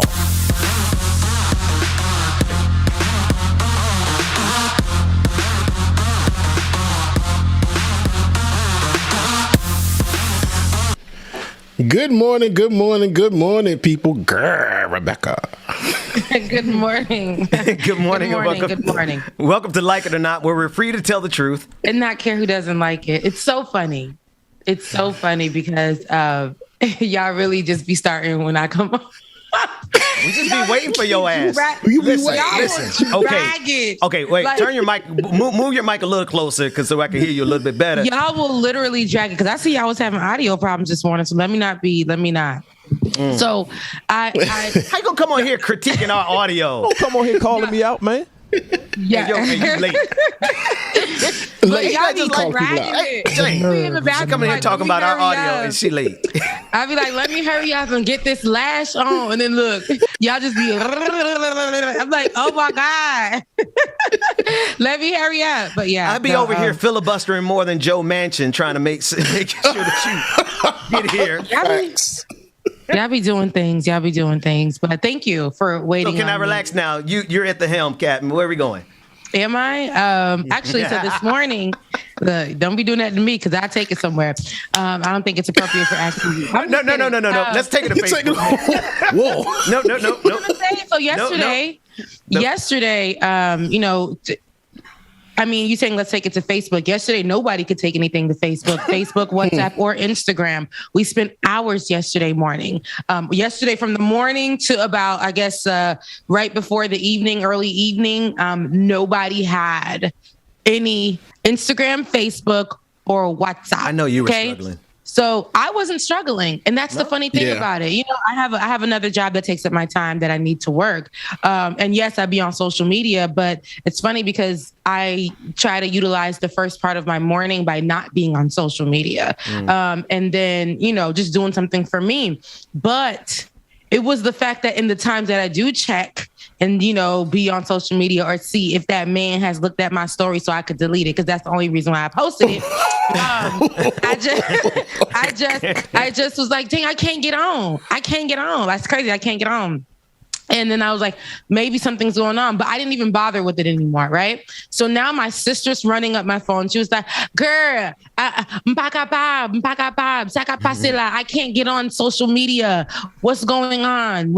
Is it my internet? My internet's not working. I can't save your life. Like, I don't know. sis, and I had to tell her, hey, it's down. Well, how you know it's down? Because Twitter told me. Oh, I don't really have Twitter like that. So you saying that it's Instagram and what's that? is down because I can't even do Facebook. They couldn't even get into their buildings at Facebook. You couldn't even. That's crazy because you could. At the time, those social media channels were. You couldn't even find them on the internet. You would put in Facebook.com. Nothing. It's like, it would say, is this the right website? Because there's nothing coming up for it. Instagram, same thing. WhatsApp, we know there was nothing going on WhatsApp. And but for me, it was the craziness that we did yesterday. Like I'll include myself into that because I am part of the people, and how everyone just really couldn't just sit down and literally just take a breather, look at the sky, go take your children to the bath, go feed them kids, literally take care of yourself, brush your teeth. Like everybody had to go over to Twitter and get a fix. We all went over to Twitter to get our social media fix so we can be a part of the conversation so that we can say too, hey, y'all Instagram down too? We already see everybody on the timeline talking about it. Everybody on the timeline. But it was such a moment yesterday, and I just figured I forgot to pay my bill. I thought like, hey. Everybody. People were restarting the router yesterday so many times. I was about to say, because I know I went on there and I'm just like, dang, my phone off? And I'm like, let me go ahead and turn the Wi-Fi off. I'm like, okay, LT. Let me call somebody. And I so did. Let me call this 1-800 number real quick. Okay, it worked. I'm like, wait a minute, but somebody just texted me a couple minutes. I'm like, okay, that must be down. I did the cool. same thing yesterday. Imagine if it was down, y'all, for literally the entire day or maybe 2 weeks.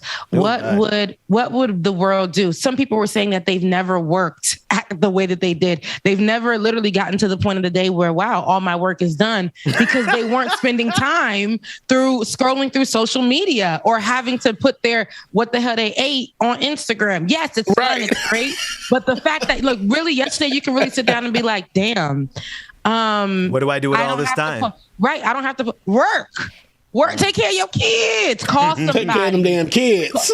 Finally put the groceries in the fridge. Go get those bottles of water out of the car and bring them inside the house. Wait. Fold your damn clothes. Fold the clothes. Fold your clothes up. Out of my pocket. Wait a minute. I got clothes that's been in that basket for the longest. Fold your clothes. Towards that time, Rebecca, where you can leave water bottles in the car and come back 3 days later and they be ice cold to drink them. And it be cold. Go get your water bottles out of the car. I live on the top floor, and they decided because of COVID not to put elevators in our building.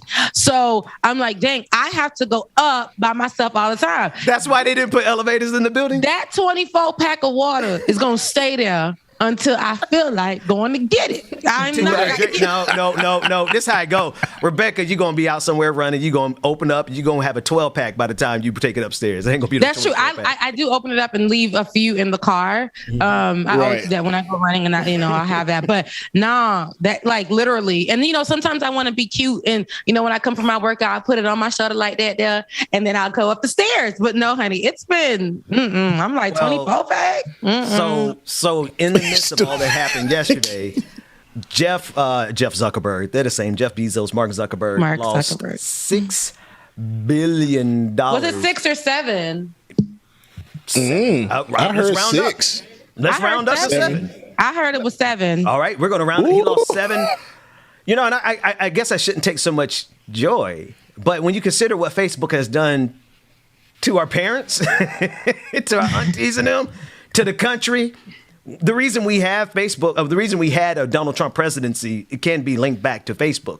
The Cambridge Analytica story from years ago, where Facebook provided Donald Trump with all the data he would ever need to micro-target and get elected. And so I'm sorry, I don't want to take joy in his demise, but I don't think people like that who have that much power and have the ability to look at all. I mean, they know literally everything that we do. They listen to every goddamn conversation. I can't order a Corona without getting a commercial for Corona on my Instagram feed. So I'm sorry if I feel. I can't think about like Haitian rum. I'm talking Haitian rum, something I don't even see on my feed. If I even think about Haitian rum, it's popping up on my stuff. Wait, Rebecca, you escalated now. I didn't know they had telepathy.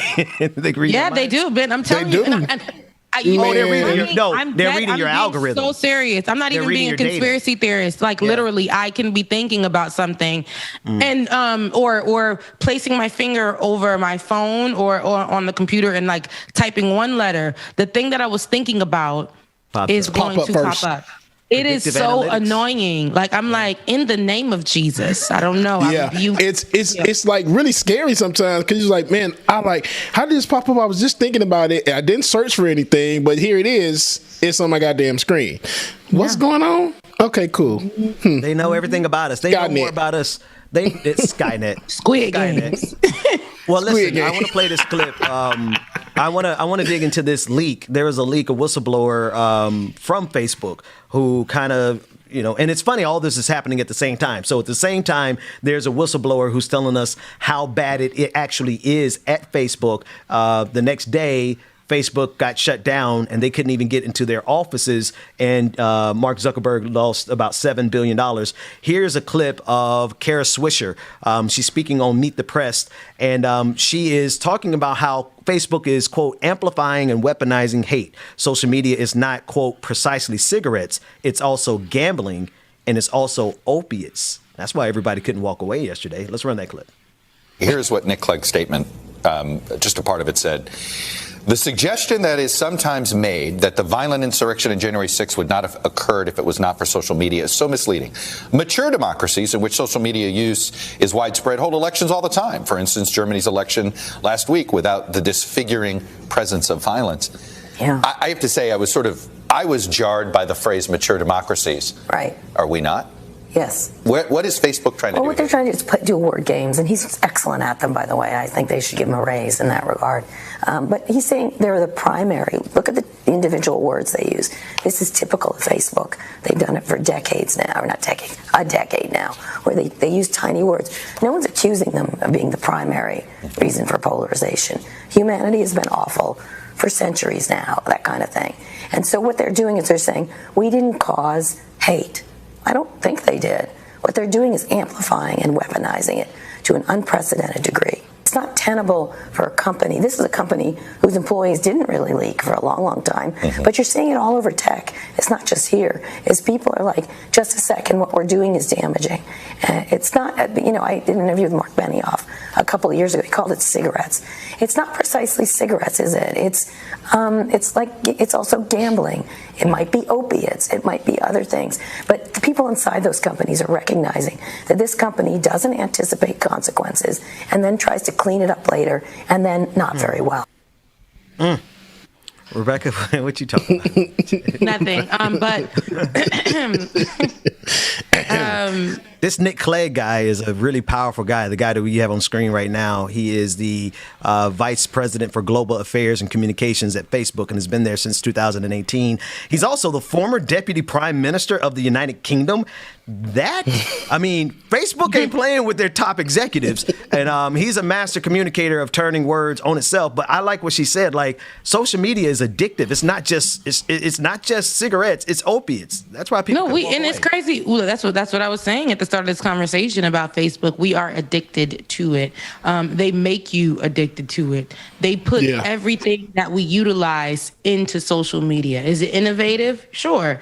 But is it something that is taking our money, taking our mind, taking our time, causing us to lose time with the people that we love, causing us to lose time with our jobs, to the point where jobs are now putting their stuff on social media, asking you to include yourself in the social media. Boy, please, I am blocking all of the corporation off my social media. I'm blocking all my friends. I don't want to hear from that, Nan. Nobody's social media manager. Don't even, don't even hit me up and tell me you shouldn't even be on my page. See, this is why I don't do y'all. But, back to unpersonal things. But yes, social media can be very, very addictive. And I've noticed that it can be so addictive that it's wearing on your health. I say that because there was a time where I constantly used social media doing my master's degree because I was in new media journalism, and we would use they gave me everything that you can think of, like that came with the school. Shouts out to Full Sail University.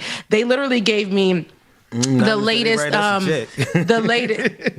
Got money. God damn. Don't get. See, you can give FAMU a shout out, but not that them. They got to write us a check to get a shout out from us. But anyway, I digress. Go ahead, Rebecca. Yeah, okay, but that's a media school. But I went and got the. They gave me the iPhone, the latest iPhone at the time, and then that's how I transitioned into iPhone. They gave me the latest, the one that you listen to music on. What is that one called again? The iPod, right? The iPod, yeah. The one that looks like a cell phone. Then they gave me a brand new MacBook because I was rolling on the old one. They gave me a brand new MacBook. They gave me 2 cameras. They bought all of that for me. But then all of it you had to utilize on specifically social media. And then I found myself when I wasn't using the devices they gave me, they would have me have my phone in my hand and stuff. I did I think 3 stories a day and all the time. My hands, guys, had started developing a cramp because I would text on there too. I would post on there too. I would, do the work for class on there too. And then for the job that I was working at, she had me as a social media manager for a waxing salon. So I would have to be on my phone and things like that. My hands developed a cramp and I had to really sit down and think about my life. I'm like, oh my God, I'm on social media so much. Yeah. So much so that everybody else in my life, that they're consuming it too. And I'm freaking cramping in my hand and I'm only at the tender age of 26. This ain't it. This ain't it. So I've practiced. I've added that to my repertoire, my regimen, my morning regimen. Do not put your phone down, sis. And I love when my phone tells me your social media activity has went down such and such %. I'd be like, I ain't addicted. Yeah. And I took a hiatus from Facebook. I took it off my phone and everything. So now the only way I can get to it is either on the computer or go on to Safari on my phone to view it. But I had to give up on Facebook. I got sick of seeing a lot of stuff, and I'm just like, if I don't want to follow any of this, how about I just get my ass off of there? And that's what I did, and I'm glad I did. I go on there, and I go on there when I feel like it, and it's not a necessity for me anymore.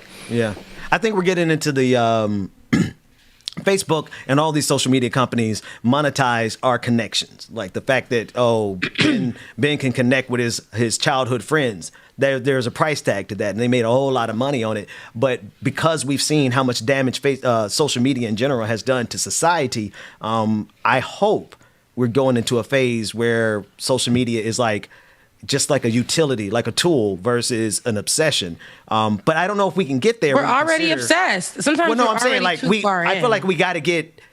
I don't know, man. I think everybody felt a sigh of relief when Facebook went down yesterday. No, but it wasn't only Facebook that went down, though, Ben. It was Facebook, Instagram, and WhatsApp. We have to look at how all of these platforms. But were we set free? Because we all run over to Twitter, who does literally the same thing that all those other social media networks do. Well, so at least Mark Zuckerberg lost $7 billion. He's not going to take all my joy. At least that. But we got to be honest about what social media does as a whole. It does that. Right. It does great things, and it also does. We are addicted to social media. Like I said yesterday, we ran over to Twitter. We didn't sit down and do something like clean the house, fold the laundry, whatever. I told you to close up. Get the water out of the trunk. Run over to Twitter just to be a part. Just to say I was in that conversation. Just to say the same very sentence that everybody else is saying on the timeline. Facebook is down. Instagram down for y'all too. I can't even use WhatsApp, so I'm here on Twitter. It's cute for a while, but then it was the length of time that people were literally utilizing on Twitter just to say the same thing. And that's when I realized, damn, I didn't say the same thing 3 times today. Let me take my behind and go do something with my life. Okay? And then I realized that by midday, I did everything I needed to do. Because I'm like, dang, I did not have social media. And I'm not saying don't get on social media, but we've already come to a place where it is consuming our lives. Literally, we need to learn to do things without. And that's no knock to anybody who makes money off social media. We're on YouTube. That is a form of social media. We're trying to make the coins that we can on here every day. Patreon.com/like it or not. /like it or not. But it's not to knock any of the Instagram models or anybody else who utilizes social media. We do it too. But if social media were to go down, I don't want everybody to feel like they're dying. We might need a 2-week break. We might need that. We might need that. I'm thinking of the interview I just did with Jen Senko, saying that the way they were able to save her father was by him taking a break from talk radio. So I agree, Rebecca. Let's take. I want to play this next clip. It's from. It's a compilation of Mark Zuckerberg and the whistleblower, the Facebook whistleblower by the name of Francis Hagen. And in this clip, it's a conversation about Facebook realizing that if they change the algorithm to make the internet, Facebook safer, people would spend less time on the site. And so they'll click on less ads, and then Facebook will make less money. So here's the exact reason why Facebook has to keep you addicted. Social media in general has to keep you addicted. Let's look at this clip. Haugen told us the root of Facebook's problem is in a change that it made in 2018 to its algorithms. So, you have your phone. You might see only 100 pieces of content if you sit and scroll off for, 5 minutes. But Facebook has thousands of options it could show you. The algorithm picks from those options based on the kind of content you've engaged with the most. Easier to inspire people to anger than it is to other emotions. Do you believe your product can be addictive? We certainly do not design the product in that way. Facebook has realized that if they change the algorithm to be safer, people will spend less time on the site. They'll click on less ads, they'll make less money. The research that we've seen is that using social apps to connect with other people can have positive mental health benefits and well-being benefits. Facebook's own research says, as these young women begin to consume this eating disorder content, they get more and more depressed, and it actually makes them use the app more. The way we design our algorithms is to encourage meaningful social interactions. Its own research is showing that content that is hateful, that is divisive, that is polarizing, gets engagement, a reaction. But election interference remains an ongoing threat, so we continue to improve as part of our ongoing commitment to supporting the civic process. They basically said, oh good, we made it through the election, there wasn't riots, we can get rid of civic integrity now. We strengthened our enforcement against militias and conspiracy networks like QAnon to prevent them from using our platforms to organize violence or civil unrest. But after the election, Facebook was used by some to organize the January 6th insurrection. Come on, somebody. There it is. And before you jump in there, Rebecca, shout out to The Recount. They put that mashup together, therecount.com. Your thoughts? We saw it. We see that it's two sides to the story, and they like to say it's on the same coin. It's not. This is not the same coin. This is two sides to the story that are very different. One person's going to say this, and one person's going to say that. What we're seeing here is Mark Zuckerberg tries to elude to this idea that he's like, a down to earth, just made money out of nowhere. I'm just that type of person. And so when I watch him in this interview, what I see is somebody who has learned to say the right things, right?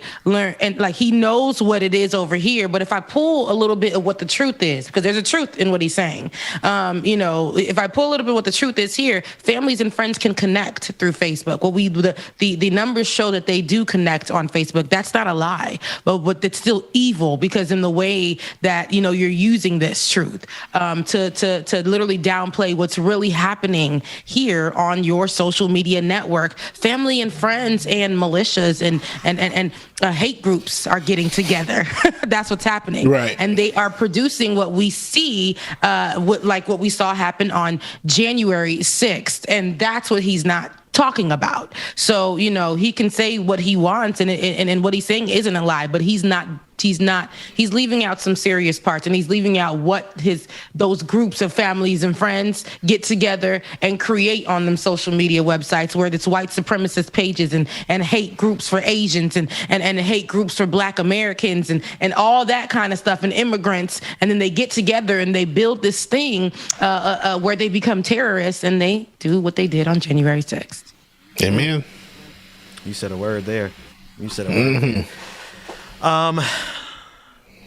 Here's one last clip. Well, anyway, I'm just going to play it. I'm not going to introduce it. It's Jen Psaki, and she's discussing social media companies being incapable of regulating themselves. Let's run the press secretary for the President of the United States. In our view, this is just the latest in a series of revelations about social media platforms that make clear that self-regulation is not working. That's long been the president's view and been the view of this administration. They validate the significant concern that the president and lawmakers on both sides of the aisle have expressed about how social media giants operate and the power they've amassed. She touched up her roots. Jen Psaki's a really pretty girl. But anywho, y'all already know what all I thought about. She's a really beautiful, and I know, like, she's a young woman, but what that pulpit does to you, it's something creepy. I don't know. It just ages you quickly. She makes me want to see more of a. I love her. I love the ginger. I love the red. And it makes me think I want to see more of the Doctor Who with some ginger for all the Doctor Who fans out there. But I really want to know what you thought about what she was saying, Rebecca. Sorry, I was just like, dang, if they just kind of fill in her eyebrow a bit, but they darken it in a little bit. I really think that they go.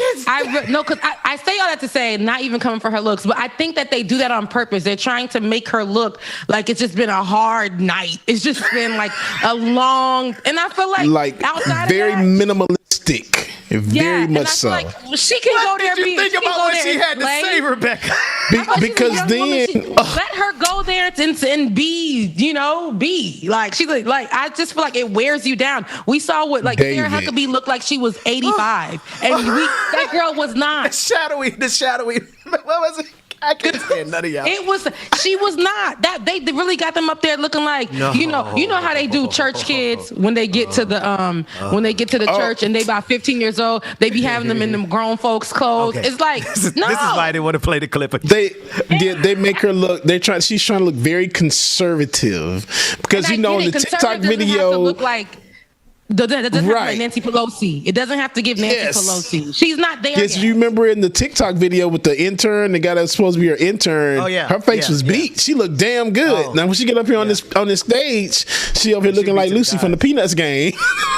Anywho, I can't stand you, James. Bubba. James, now we got to put it. No, we're not going to put that on screen. We're going to shift gears. We're not going to put that on screen. I'm pulling that out. I'm pulling out of that conversation for the sake of the mission. Okay, so the White House is basically saying that Facebook is amplifying and weaponizing hate. But the fact that it's been doing this, Facebook has been doing this, and I know that it's never too late to join some of the conversations because, we're in this new administration. So they, I'm glad that they've put that out there that Facebook is amplifying and weaponizing hate. But this thing has been going on like nobody's business. We had our previous administration literally utilizing Facebook to build these groups that we saw on January 6th.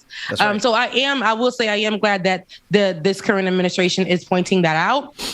Yeah. I want to know what can be done about it. And when we say Facebook, it's not only Facebook. I say that to say Facebook has basically ownership over the other two that we love so much. WhatsApp. When I contact my shorties, international shorties on WhatsApp, and then on Instagram, where we can now see those people who are on Facebook in those groups now posting their play-by-play every single moment of what January 6th was on Instagram. Yep. It's like a whole thing, a whole connection, and this is the problem. Facebook has grown, like almost like how Popeyes eats spinach. That's what Facebook did when they merged or when they took over WhatsApp and Instagram. Mm-hmm. And they found the perfect way to fund their empire, right? Because you got to think about shows like Ben Shapiro, the guy who talks like this. He at one point he was spending $100,000 a month advertising on Facebook because it's that lucrative for far right-wing organizations like Project Veritas. Those of you who may have never heard of Project Veritas, it's something that has been a thorn in the side of democracy at least since the 2008 campaign. If you Google Acorn, there's just so many different things that James O'Keefe and the Project Veritas team does to harm our democracy. Well, they've shifted gears, and now they're trying to exacerbate the pandemic. They're trying to make it worse. And their latest release that is going viral today, 1 million views, Rebecca. This is the power of social media. They got 1 million views on this morning. So by the time we're done with this show, we probably will be at 2 million views just this morning. Now, I don't want to play the clip because the social media companies are starting to take it down. I want to make sure that we're only going to roll it like you see it right now as B-roll. But according to this clip, this is supposed to be somehow an endorsement of this scientist by the name of Nick Carl, who supposedly worked for Pfizer, and this is supposed to be damning evidence that that the vaccine is not as effective as natural antibodies. In other words, Project Veritas has a video going viral as we speak to the tune of probably 2 million views right now, suggesting that the best thing for you to do is to catch COVID-19 versus take the vaccine, and it is going like wildfire on social media as we speak. And they're using this crazy to back it up, huh? Yep. And the guy who was on the screen a minute ago, James O'Keefe, he's probably the lowest of the bottom feeders. You know, like Megan said. He is out here just doing any stunt. It's a spectacle. It's a sideshow because he knows even if he is embarrassed in national media, there's all those people on social media who are about to send him money right now. And the right wing was not enough. Now he's got to get the conspiracy theory money. See, this is so problematic. When you got money, it is, and you utilize your platform and you put out these kind of conversations. You know, when I talk in a monotone like that, I'm sick of it. I'm sick of this. I'm sick of it. That's when you're in trouble, huh? When I'm looking at it and I can't believe it. And what they do is, like I said, they'll do this thing where they'll put in like truths and, you know, that stuff that can be verified, but stuff that also, hey, this is the truth, but this is what it is. Like they're missing a whole sentence that is very important. And I don't like that because it's already have gotten people killed. We've reached 700,000 at this point. Yeah. And, you know, these are the people that have the blood on their hands. That's right. And there's we're looking at a whole media project right now, and it's already hit over a million views. It's very problematic because a million people could literally lose their life tomorrow because they're going off of what's being said here. Because what they're saying is go get the disease, James. That's what I was about to say. So basically, y'all telling people go get COVID and build up natural immunity and don't get the vaccine. Okay. Yeah. Then die. Yeah. Dwayne, I know you don't have it yet. I mean, what else can you say? Because this is crazy, y'all. What's the point? That's my whole thing. What's the point? Money. Like, what's the whole point of this? Why are y'all going and but you can't spend money when you're dead. You can't spend $1 when you're dead. Oh, I guarantee you, James O'Keefe has the vaccine. I guarantee his old staff. These people have the vaccine. These people have the vaccine. We're trying to kill ya! USA! Woo!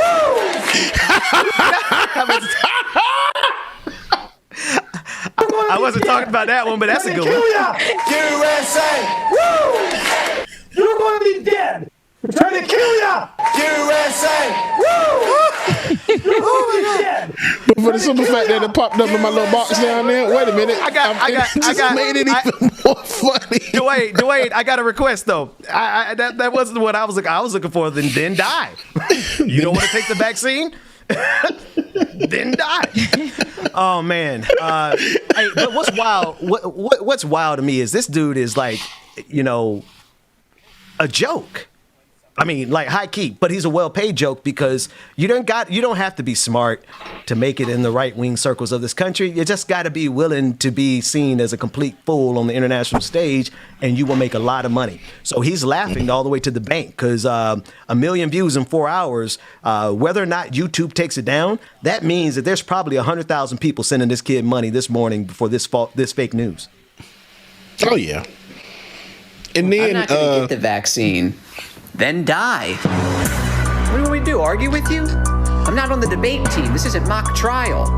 I'm worried about the side effects. I'm worried about the disease. Well, they're tracking you through the microchip. They're tracking you through the phone you're watching this on. Get the vaccine.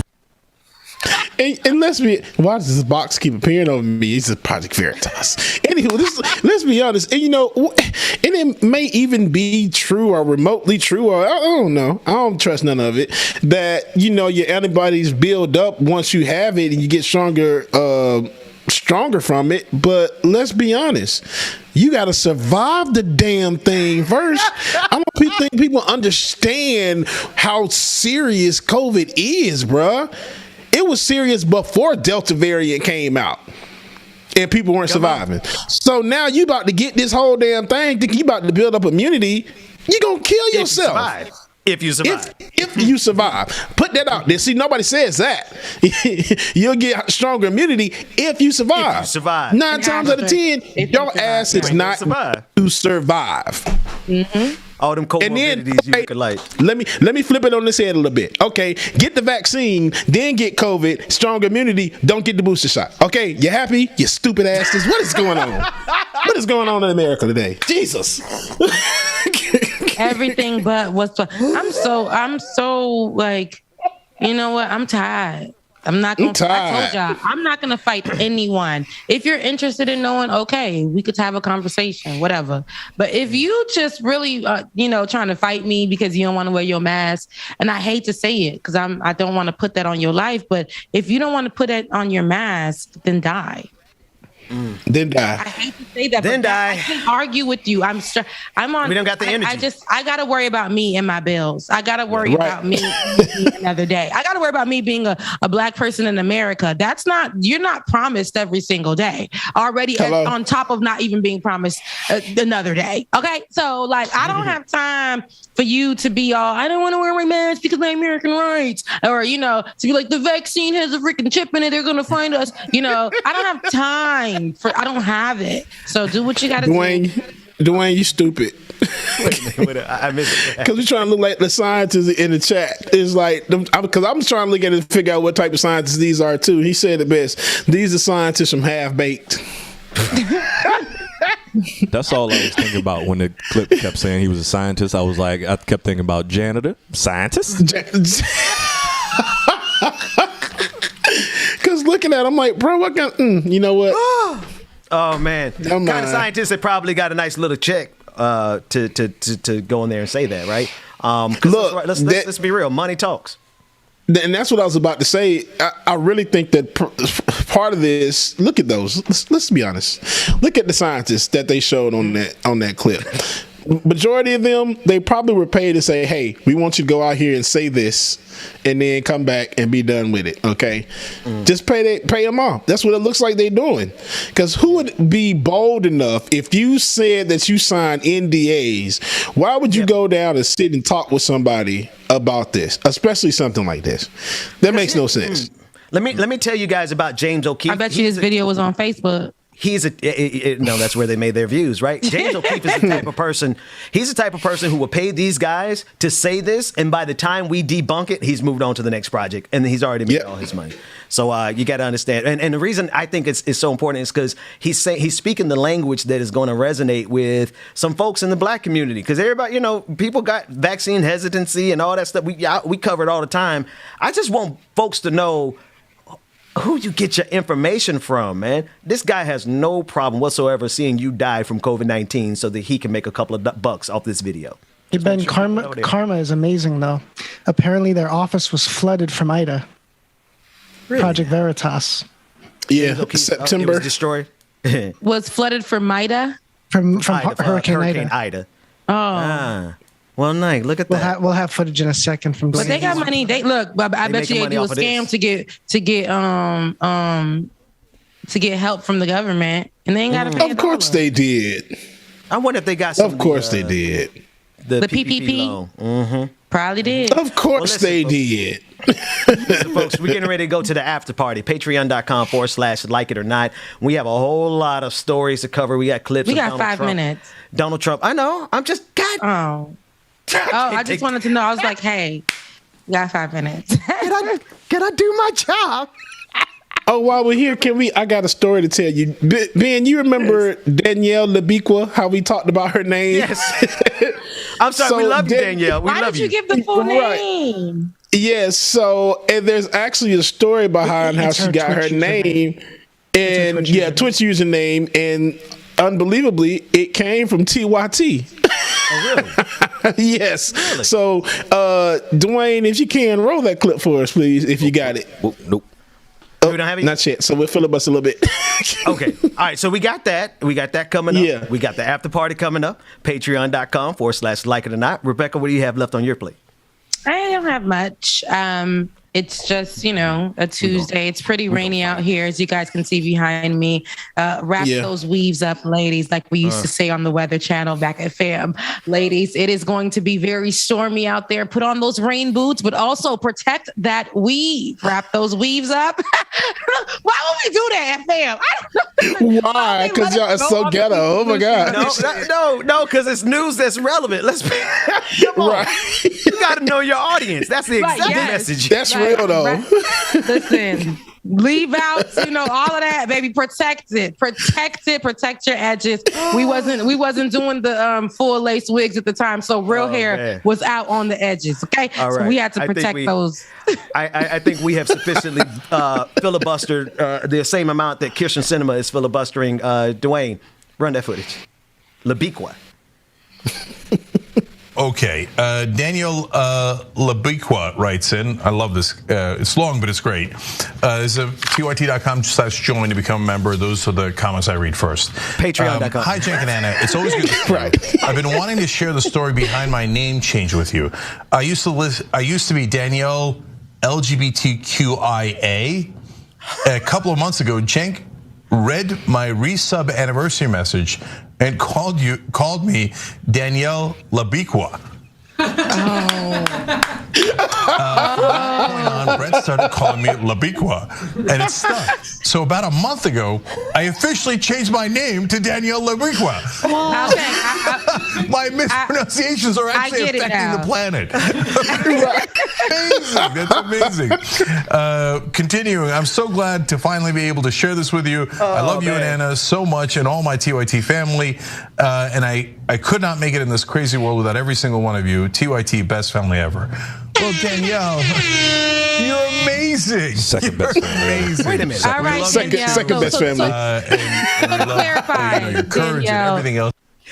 Yeah, because he was gonna stop talking. I'm like, if he talk over me on my show one more time, but Danielle, it's great that's the best show, but you meant second best because second best show over here. Yeah. Shout out to wait. Shout out to everybody. Shout out to TYT though. We ain't no beef. We love them over there. But if you're watching, we love them over there. So you can't talk about another show being number one on our show. Go cut me that.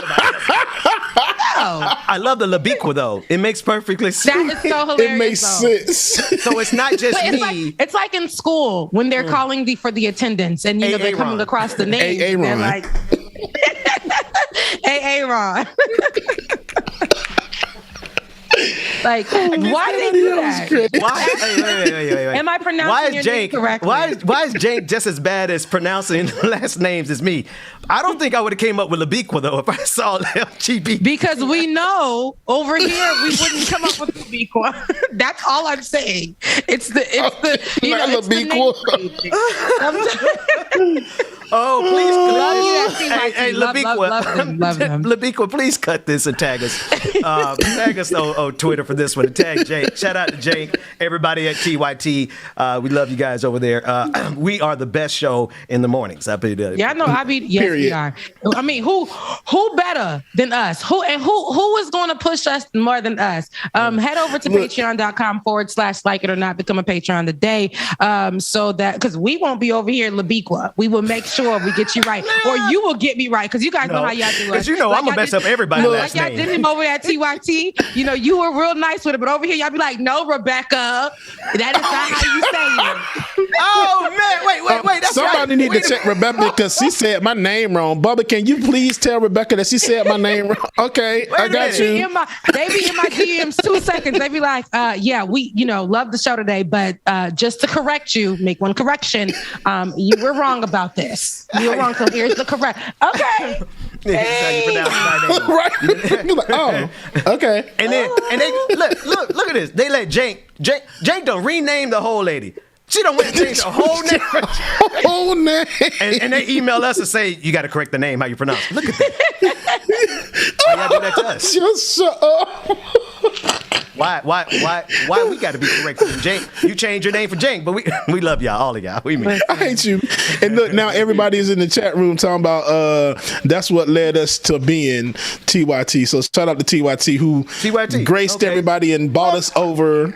Yeah, then let me go. Yeah, I haven't hung out with TYT in a minute. Shout out to John Iadarola. I was on his show a couple weeks ago. I got to go back and hang out. I haven't been over there in at least 2 or 3 months now. So, but shout out to them. Shout out to everyone at Act TV. Do more than watch. Go and download the app, the Fire TV, the Apple Store, the Roku, like wherever you get apps. Go and download the App TV OTT channel so that you can watch us live there. Shout out to the Double D's in the background, Dwayne and David, making the show possible. Georgia Fort, who was on the scene this morning, bringing us that live coverage of the serious incidents that's happening there in Minneapolis. James, DJ Exclusive, can't do it without you. Can you come tomorrow? And Rebecca Azor. I will be here at 9:45 tomorrow morning. But before we get out of here, Mara, if you're in the chat, I meant to say, congrats on your new business venture. I think it was, if I'm not mistaken, lingerie. If it's not, it's something. But congrats on your new business. Okay, Mara. I know that she was posting that online for about like a week, and I meant to give you a shout out. So shout out to you, beautiful black woman. Go ahead, and drop now that link. Drop the link. Drop that link in the chat. For real, Mara. Drop the link, Mara. If that's what it was, definitely. If not, correct me in the chat, because y'all know y'all love to correct the sister. They changed the name. We are not above correction over here. So, yeah, we are moving forward. Listen, DJ X3C, we going to see you tomorrow. We're going to see you tomorrow, okay? Maybe we do this. Like, if you want to see DJ Exclusive tomorrow, then y'all drop that man some. Look at his head. He's like, girl. DJ X3C on Venmo and Cash App. DJ X3C on Venmo and Cash App. What's up? That's going to determine if I show my ass up tomorrow. And will determine if y'all get the remix or not.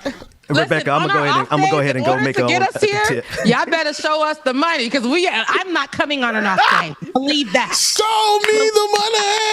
I love you guys. I hate all of y'all. Hey, you need to watch. David talking about producers never get tips. Yes, y'all do. Look both ways before crossing the street. Who gonna check me, bro?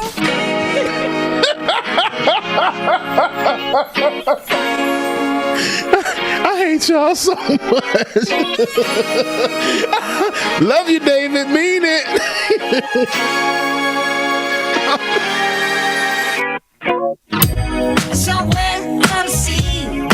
Will not take it. Try to give Ben a day off every time Ben's like, no, I'm gonna be here. Man, whatever, Ben. So what he'll do, he'll say that his internet went out.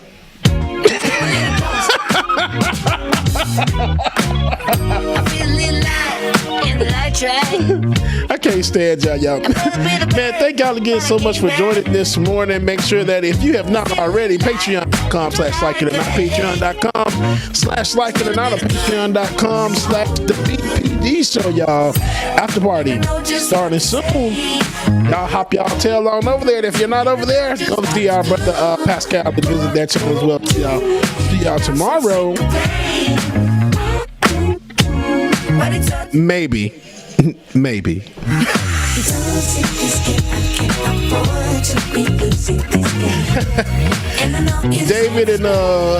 David and Dwayne. Mama said when I hit the lotto, I got you. She said David and Chuck, but I guess she meant Dwayne, so maybe she means David, Dwayne, and Chuck. Okay, right. Oh, Dwayne, you know she coming up there to babysit, so. Right now.